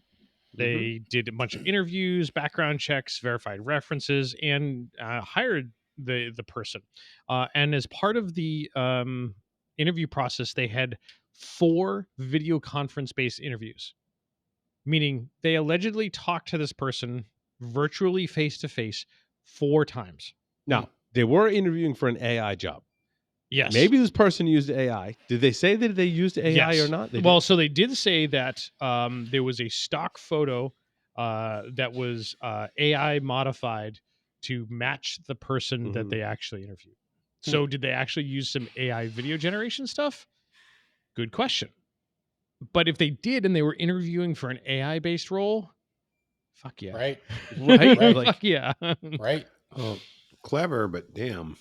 But yeah. So effectively what happened, the person got hired, they shipped him the MacBook. And with like an hour of that person's first day, they started knowing a whole bunch of malware being loaded onto their work MacBook Pro, and their SOC teams caught it Mm-hmm. Hell yeah. almost immediately. They reached out within an hour or so, once the SOC team got them, to ask the user about the anomalous activity. And the new hire responded they were following steps on his router to troubleshoot a speed issue, and that it may have caused a compromise. And then things continued to happen, and they continued to contact him another 25 minutes later, and they went dark. Mm-hmm. And so they basically wiped his machine from the earth. They nuked the machine from orbit. Yep. good for them for having the capability of good for nuking the them. machine from orbit. Like, because that's kind of Yep. scary. Like, Yeah, I mean, they said like, holy crap! I just sent They- this person a laptop. Like, yeah, they said they contained the device. yeah. Yeah. So they nuked did it. from they nuked it from orbit. They terminated all the access. Whatever, the Right. machine is gone. And figure out what that happens was that arguably the attack vector here is someone from North Korea gets hired into these companies. The laptop gets shipped to an IT mule laptop farm. The people in North Korea VPN into the system, attempt to do the job, and the people from North Korea don't actually get paid. It is some other, funds gathering organization to help North Korea acquire funds. But like, what if the person had just Been good. like not loaded a bunch of malware, right? Right Like, from the get go. like Yeah. seriously, like really, like you went through all that work, and the first thing you do is upload a bunch of noisy malware that Why that the hell didn't can you be go grab a detected. bunch of IP and That's my point, Lee, right? Yeah, Go just Now, arguably, that's a little bit longer of a game, right? Right. You've got to play along. for also potentially detectable months. too. I mean, we used to have a Yeah. sponsor that Think did, about who KnowBe4 has as their customer list that send out phishing emails. They have the email addresses and the authority to Right. send into some of the biggest, some of the largest. Yep. Now I would Yeah. I mean, I'm impressed that they call it the malware, but I'd be even more impressed if this person started downloading customer lists or intellectual Yeah. property and they Yeah. caught that too. Mhm. So we used to have, what was the name of I don't remember the name of the company because they got bought, but they did insider threat detection, and like they would have picked up on like this behavior, Yeah. like, hey, new employee, all of a sudden it doesn't match what a new employee does, like on their first day. Like all of a sudden they're trying to access every single customer record. Like that's Yep. weird. That's detectable much harder. Yep. And In my opinion, much harder than detecting malware. and arguably that's kind of what KnowBe4 does. They totally admitted that our Knobies or our Knubies, Mhm. their new employees don't get full access to everything. They Right, go in a right. contained environment until they can they can prove themselves that they are, and part Yeah. of that process caught it. I agree. Yeah. That's yep. Honestly, good it thing. feels like to me that this attack would have probably been wildly successful against a non-cybersecurity company, right? Like, I mean, think Yeah. about, think about just anyone else out there that could have been disastrous. This is not the first time I've heard of fake IT workers. Oh yeah. Oh, it's like It's- a thing now. Yeah. Yeah. So I can remember back in the day hearing that there were fake IT workers that so like let's say I get hired into a company and I get hired for $85,000, but I can hire somebody in India to do my job for $20,000. But they need two-factor authentication to gain access to the system. So I set up another system that just points a camera at my RSA token, so that when they need to log in, the folks from India need to log in to the system they're VPNing in. They can just go to the camera, see what's on the token right now, and they can, because we covered that story eons ago. Mhm. Yep. So Crazy, isn't it? the hold on a second. The part that I thought was unusual, that when they started investigating and they started finding some stuff and they did the initial contact before they did the nuke from orbit, as it were, they noted that the attacker performed various actions to manipulate session history files, transfer potentially harmful files, and execute unauthorized software. Great, I get that, but they said he also used a Raspberry Pi to download the malware. How do they know that? I said that in the Know Before article. Yep. Yeah, it is. Yeah, I read that too, Larry. Maybe from the USB identifier. As in they I don't connected it to the Mac with a USB type, or maybe Or he But those are- SSH'd it had into a it. connection of some kind. maybe. I mean, He SSH'd into Raspberry Pi.local. Yep, or when they Right. observed network traffic coming from the machine, it went to a specific MAC address, which is tied to so, it. okay. So, if that Raspberry Pi was the mule and he was trying to tunnel that traffic from the Raspberry Pi through the Mac to their corporate network. Or heck, even just they had it sitting on a Raspberry Pi because that was the computer that they could afford, type of thing. Like that's where they did their, like, it's allegedly a desktop system type of thing now. Well, some There's people enough say, horsepower for not something to go like off on this. not to go off on a tangent. Some people say a Raspberry Pi 5 can be used as a desktop. It's not great with the NVMe hat. It's performant enough to use as a desktop. I'm not saying I would use it as a desktop. I mean, but it's. I'm very bougie when it comes to a lot of things, Yeah. computers included. But if you were to take a Raspberry Pi 5 with an NVMe and a screen and a keyboard, that's arguably a low-end older Chromebook. It is a Yeah, low I was end. gonna say, it's 100%. Not what I would use. Yeah. Yep. I mean, You remember that little terminal machine? yeah.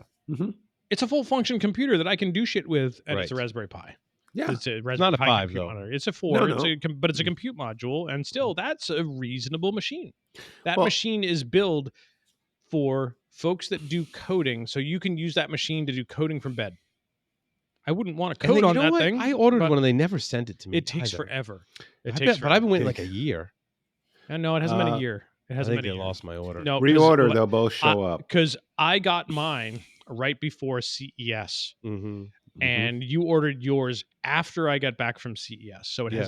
has not been a year. Okay. It's not been a year. I emailed them and I got a really like rude Well, response. Like, My we're working on it. I'm like, that was a Raspberry really? Like, I 4B gave you like you 120 equipped me with, bucks. right, Larry? In class as a 4B or 4B plus, something like that. It was either, well, depending on when you took it, it was either a 3B plus or a 4. 4. Okay, so yeah, it was a 4. And it's plenty snappy for what I'm doing with it. It's Yep. remarkably I think responsive. it's represents like a couple of cores on my desktop. Yeah, I have a I've got, 24 core Threadripper. 2 or 4 cores. I'm bougie. I need 256 gigs But of Paul, RAM. I've a 24 core Threadripper. I've got systems of that I can course. deploy and throw away. Like Lee and I were talking about doing some ADSB stuff, and I set up the system that Lee had recommended that you guys were talking about last week, I think. And I did mine on a Pi 3B Plus because that's what I had sitting in the drawer. Yeah, Right. And No, like totally I fine. can take Yes. that and I can throw it up in the attic and not have to worry about heat. Right. And it was cheap. And if it does, I've got some out on my front deck, and the box that was supposed to be waterproof failed. and oops, it's a 3B plus. Like I'll just go to the drawer and get another one. Right. Right. Same with the RTL SDR that runs it. Oops, it got wet. I'll throw it away And and get another one. why am I using the Raspberry 5 instead of 4 instead of the 3B plus? Because as I was going through my closet, I found the 4 before I found the 3B plus. That's And right.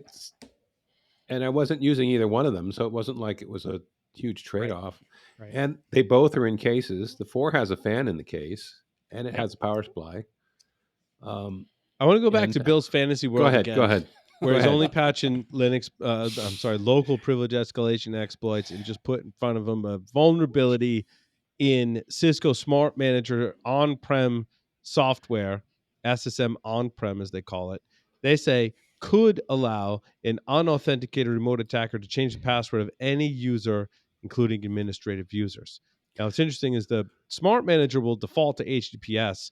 However, all the vulnerability write-ups say it will respond to HTTP requests, which unauthenticated will basically allow me to reset any user's password and gain access to the system. This garnered a CVSS score of 10.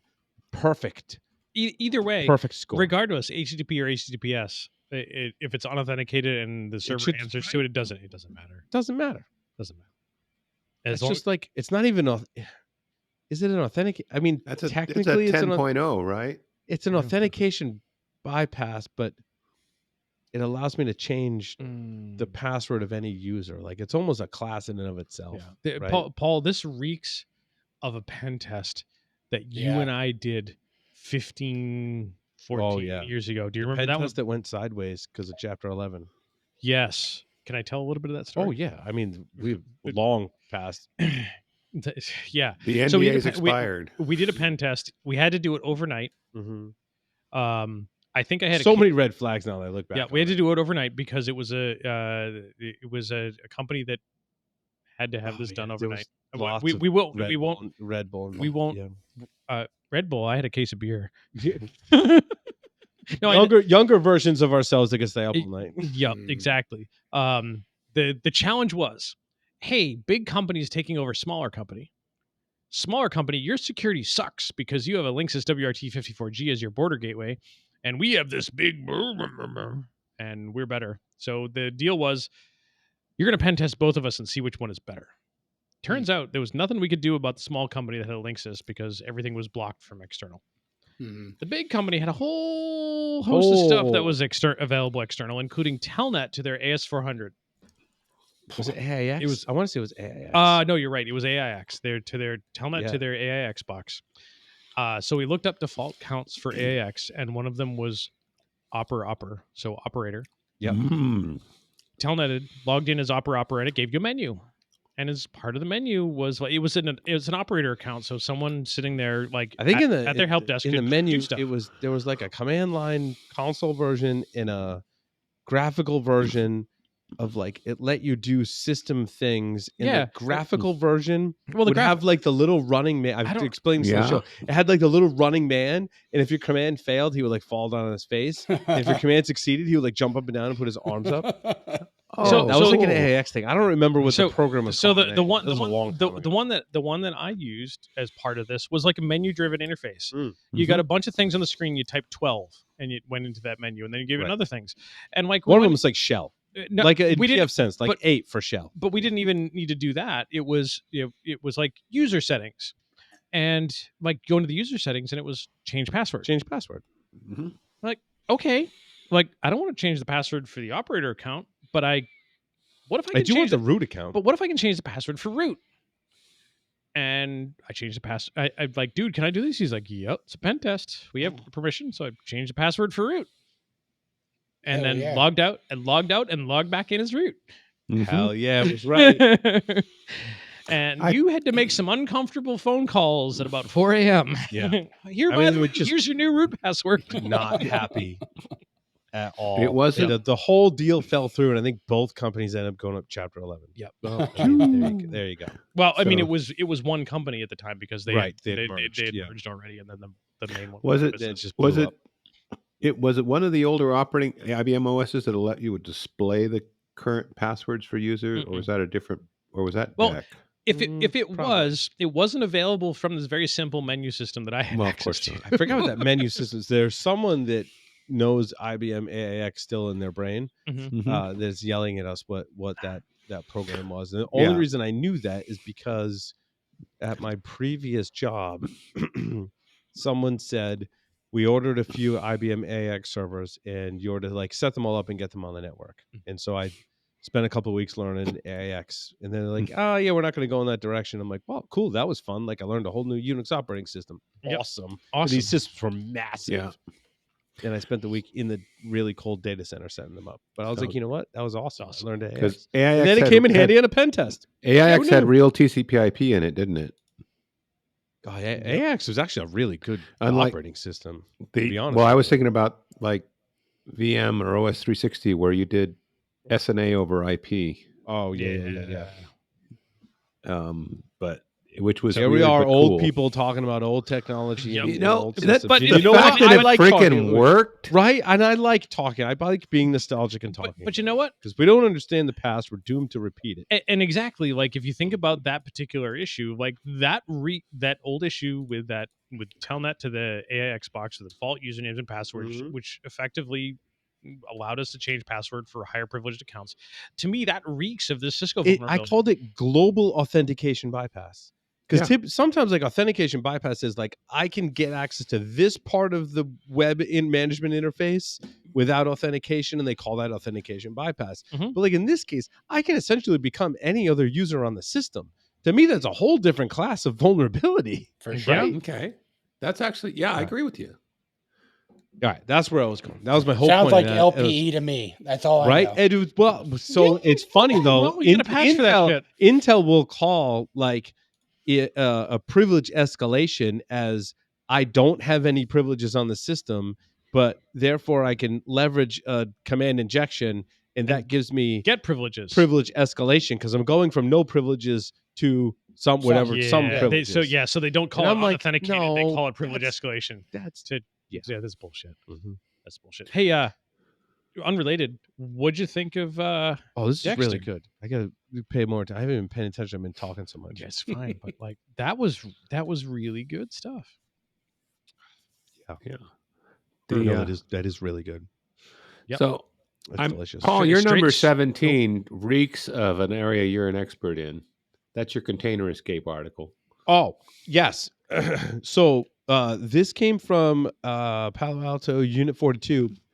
Oh, This is one of the, I mean, if you everyone should go read this article because it is one of the best breakdowns of not just container escapes, but giving you in a very easy to read and digestible format the fundamental building blocks to understand how containers work, to understand how container escapes work.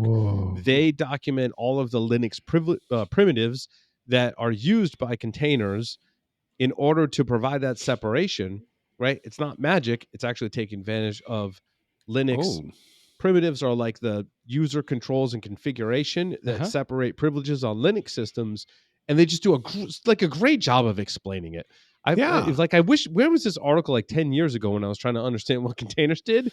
Like this article would have been super handy. Instead, I had to read like 17 other articles that weren't as good as this one until I understood it, basically, is why I'm applauding this one. Like everyone should go read it. It's great. I love the guys refresher from for Unit you. 42. Oh, They just are awesome. incredible. I would love to get some of them. And I On, mean, I don't care what the topic is. Get some of them on the Right. show. And dude, I mean, they're the like, clock agrees. the clock agrees, and they're they're pitching their product with it. But I'm like, you know what? That's totally fine. Like, you gave a great contribution back to the Heck yeah. community. You earned the privilege to say like, hey, our product helps you with this. Totally fine. But like, you gave a great service to explain all of this stuff. I will also argue that while this is Unit 42 and they've got some really good people on this team that are at high levels. This goes back to the how do I get a start in information security? Like, go do something, explain it. Yeah, Because the explain it particular better than anyone else. or explain it. Period.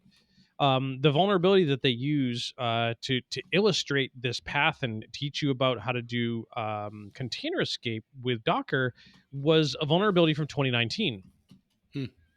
Just because someone else has done it doesn't Mhm. mean that you shouldn't either, because you may have a different tact. You can demonstrate your writing. Yeah, like So I Yeah, understand still absolutely. valuable. So, but here's an example. I understand what Linux capabilities are, but I couldn't explain it as well as they did. So they said essentially the capabilities attribute is a direct reflection of its name, the range of actions a process is capable of.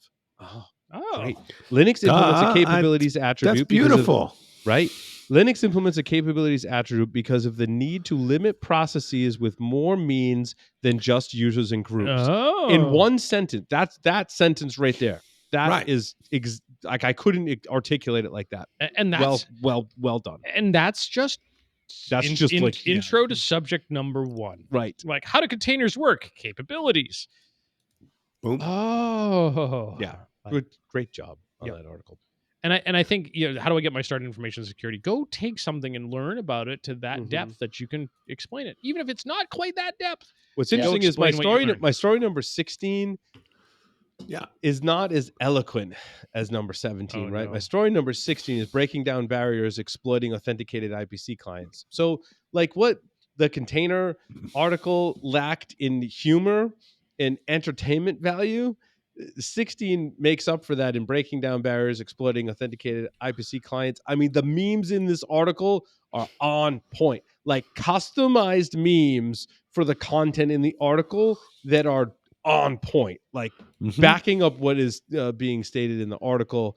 So typically shared object injection is injecting into a process and or binary used to exploit set UID or set group ID binaries. In this case, they exploited a set of binaries that they were testing a custom application. One process had user permissions, low privileges. The other process had high privileges. The two processes communicated over IPC, which we talked about before, but they used With CrowdStrike, yep. dbus to communicate. And then it Hmm. goes on to say, like, holy crap, I had to go read the dbus documentation. And wow, was that like, basically they're like, it was a shit show. And they used shared object injection into the low privilege process to figure out what it was doing, intercept communications that it was sending to the privilege process because they couldn't like crack the communications. Uh-huh. But like worth a read, like on point, great write up. I learned something and I was entertained at the same time because the memes were just hilarious. Yes, they are. I was like, oh, now I know. Like you put what you just said into a meme. I'm like, that's like it's awesome job. Good articles. Yeah, this is really good Like and the memes, freaking too. hilarious. Oh yeah. But it also chronicles like how hard it is to do this type of work. Oh right? yeah. Like it's a journal of we tried this and we came up against this thing and then we had to go learn about that thing and then go think about now what we just learned, how would we accomplish our goal as an attacker, and let's try this. And well, okay, that failed miserably. Okay, now let's go try the next thing. Now I got to go read like this other thing and try it. So it kinda talks about read the trial. right thing that explains it to me in a way that I can understand. Right. Like this brings me back to a comment that Tom Lisson said to me, or said to a customer I was on years ago, and it was like the customer came in and like after Tom had reported them, oh yeah, we just compromised 60 of your 100 Linux hosts, Mm-hmm. and your customer comes storming into the office like, Tom Lisson, I hate you. Brandon will know who this is because I didn't say it, but I didn't say it with the Irish brogue. And they said, well, how do you figure all this stuff out? And Tom's comment was, I just know how to Google better than you guys. Right?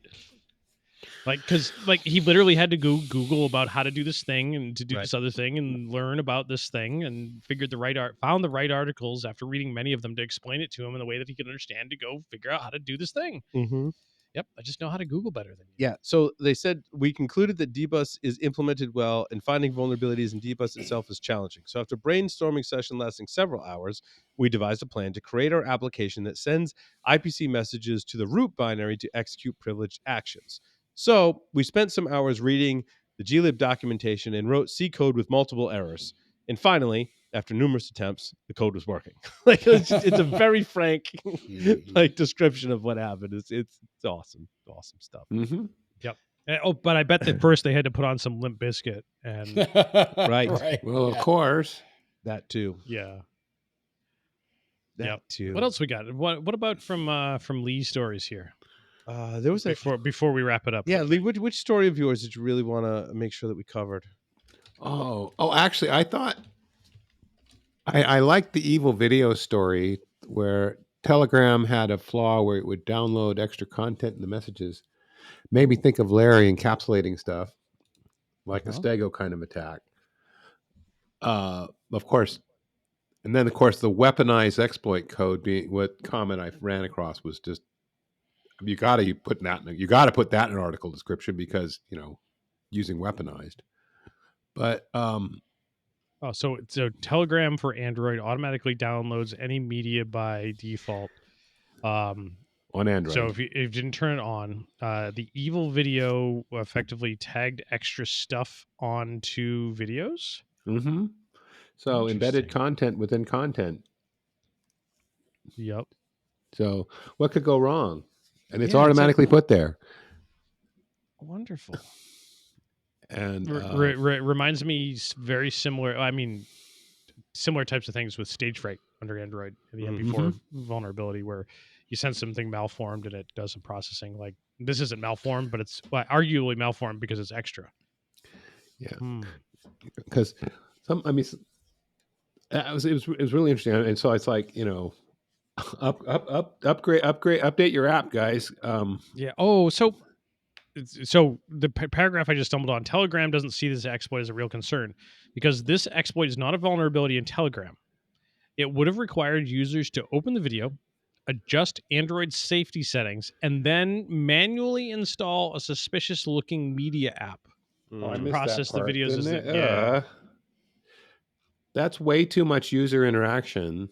Way too much. I mean, people are still going to do it, but of course, and it only takes one. So yeah, Paul, the paragraph right below that video is the one. Yeah, bastards. But yeah, so it basically, I think all they did is they changed the default to off on that. Yeah, which is arguably the right thing to do, anyways. Right? Yeah, I mean, come on, you need settings off. But I mean, because beyond that, the rest of my stories were kind of just fun, interesting stuff. Where like MGM Resorts. Yeah, Lee. So they've arrested. So and this is maybe potentially you throw on the tinfoil hat, right?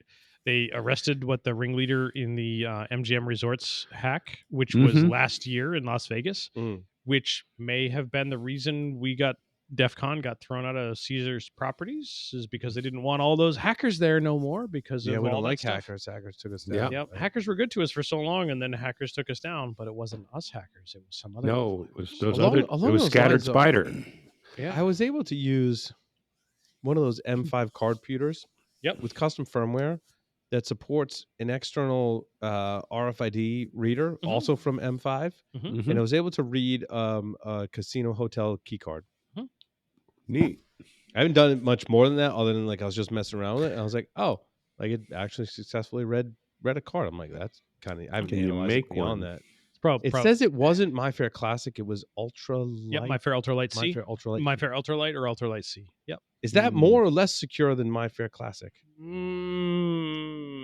That's what I haven't gone much further than. So My Fair Ultralight uses Crypto One. This is one of the stuff we were talking with Iceman. With Iceman, yeah. Uses Crypto One, and My Fair Ultralight C uses DES. So there's no known attacks against DES. So you're probably able to read it, but clone it might have been a completely different story. Yeah. Sure. Ultralight C cloning is still a little bit more difficult, or a lot more difficult. But My Fair is super easy. Keeping that bar high is good. Yeah, right. You still, as we talked with the Iceman, you still on the Ultralight C, you still need those magic cards where you can update the UUID. Okay. Yeah. And those are available. You just need to pay more for them. Yeah, those. So it looks like they got 3 of the Scattered Spider gang, and one of them just turned 17. So he was 16 back when they were hacking MGM. And they got the leader and their lead hacker in Spain. So this is another one of those joint FBI tasks working with multiple law enforcement. And struck me as that, when people say don't tell the FBI when something's going on, this is why you do. So they can freaking go after these guys with their friends. They may not get right away, but it's been almost a year, but they got them. And apparently, I didn't know these guys had hit about 100 other organizations. I forgot about that. I remember the casino hack. Yeah, because that was some of the bigger. I can't tell if it was. It almost felt like the way it was described is that was their warm up act. Was they learned on 100 other businesses before they turned their. It's pretty good practice. That's pretty good CFP right there. Right, and CTF, MGM not didn't CFP. pay the ransom. Those guys apparently they made a lot of money on those practice runs. Yep. So Hey. the hell with crime doesn't pay. But damn he's it. in jail. But the He's in last jail. story I wanted to cover, Yeah. Larry, was your story number 4. Linksys VELOP routers caught sending Wi-Fi creds in the clear. It seems Yeah. these I'm not familiar with the VELOP line. Is that like a mesh? Linksys is one of their mesh systems? It's probably, it's most likely one of the super simple, like the Eero type of stuff. You plug it in and you plug a bunch of stuff in and it just works over power type of deal. But when I'm not sure where in the process these routers sent for the app, I think for the app functionality, these routers would send the SSID and the encryption key on and send it to an AWS server somewhere. Yep. Sounds like it. Sends the credentials over the network to AWS in plain text. So they can be accessed within the app. That's just like I said, it's a disaster for your users' security and privacy. Basically. Be careful what you send to the cloud. Here we have commercial router vendors doing things like wildly insecure. Like why can't we just provide consumers with a secure platform? I don't get it.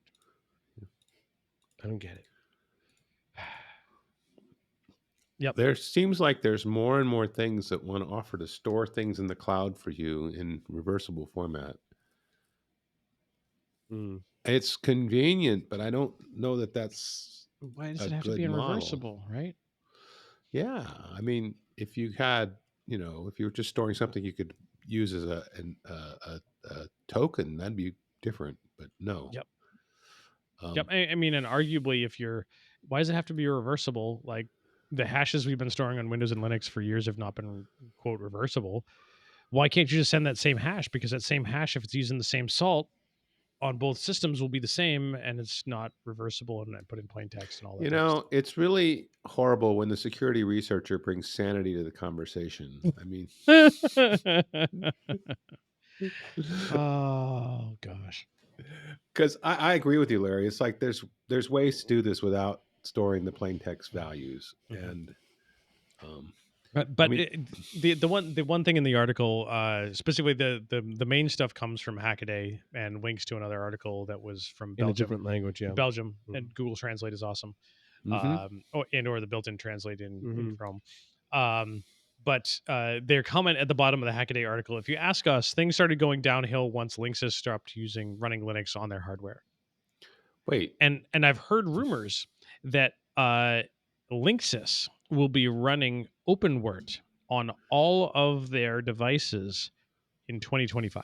And hopefully that just starts a trend. Like everyone's going to run OpenWrt and update everything to the latest version and make it easy for people to run the latest OpenWrt. And I thought you made promises that they were doing that, Larry. I thought you made the promise. Yeah, I thought that was the thing. You're saying it's rumors, because I actually tried to look it up and I couldn't find anything to corroborate your story. But you're saying inside sources. So allegedly inside sources, and those are the rumors, but from on good authority, folks in the RF Hackers Discord. One of the folks there has been bashing on Linksys devices for so long and has been calling them out on shit. They said, hey, we're switching to OpenWrt. We're going to send you some devices to test. Hell yeah. Nice. Yep. Maybe they just installed WWrt on them and they said, hey, go bang on this for a little bit. Leave us alone. Yeah, right. Maybe. Smoke and mirrors man strategy. Right. Yeah. I only think when I read VxWorks, I think that's a real-time OS used for control systems and stuff, which is good and at. Linksys router and home routers. Why would at least I for use a long time. Router? because it's fast. Because it's Real fa- time. Yeah, it's I've fast seen and it. lightweight, but Yep. Mm. I've 'cause seen VxWorks, different from OpenWort, right? Yep. I've seen VxWorks. we've dealt a lot with VxWorks in the Yeah. past, because that was in many cases what the routers that we were dealing with ran VxWorks, because it was low powered hardware, small memory and flash footprint, and you could Mm. squeeze a lot of performance out of it. Was it not Linux based? Was it BSD? It was Was it not. their It was own kernel? it's their own kernel. it's their own Yeah. thing. Yeah, I haven't heard anything about them in a while, but Yeah, they're still Yeah. out there. Yeah. They're not as much as you hear now. You're hearing Right. a lot of other like RTOSs and a lot more Linux based stuff. But Yeah. VxWorks is still out there. Yeah, I was. Ask I me haven't for seen it in a while, ask but- ask the guy that does a lot of firmware analysis for his day job. right, There's still a fair amount of VxWorks out there. sure. Like I said, I first ran into it because of people doing experiments, controlling experiment pieces with it, because it worked really damn well and it was real time. Mhm. So you didn't lose the data. That was important. Well, awesome. Well, that will conclude the show. Thank you, everyone, for listening and watching this edition of Paul's Security Weekly. Larry, take us out. Over and out of here. Man, it's sweaty.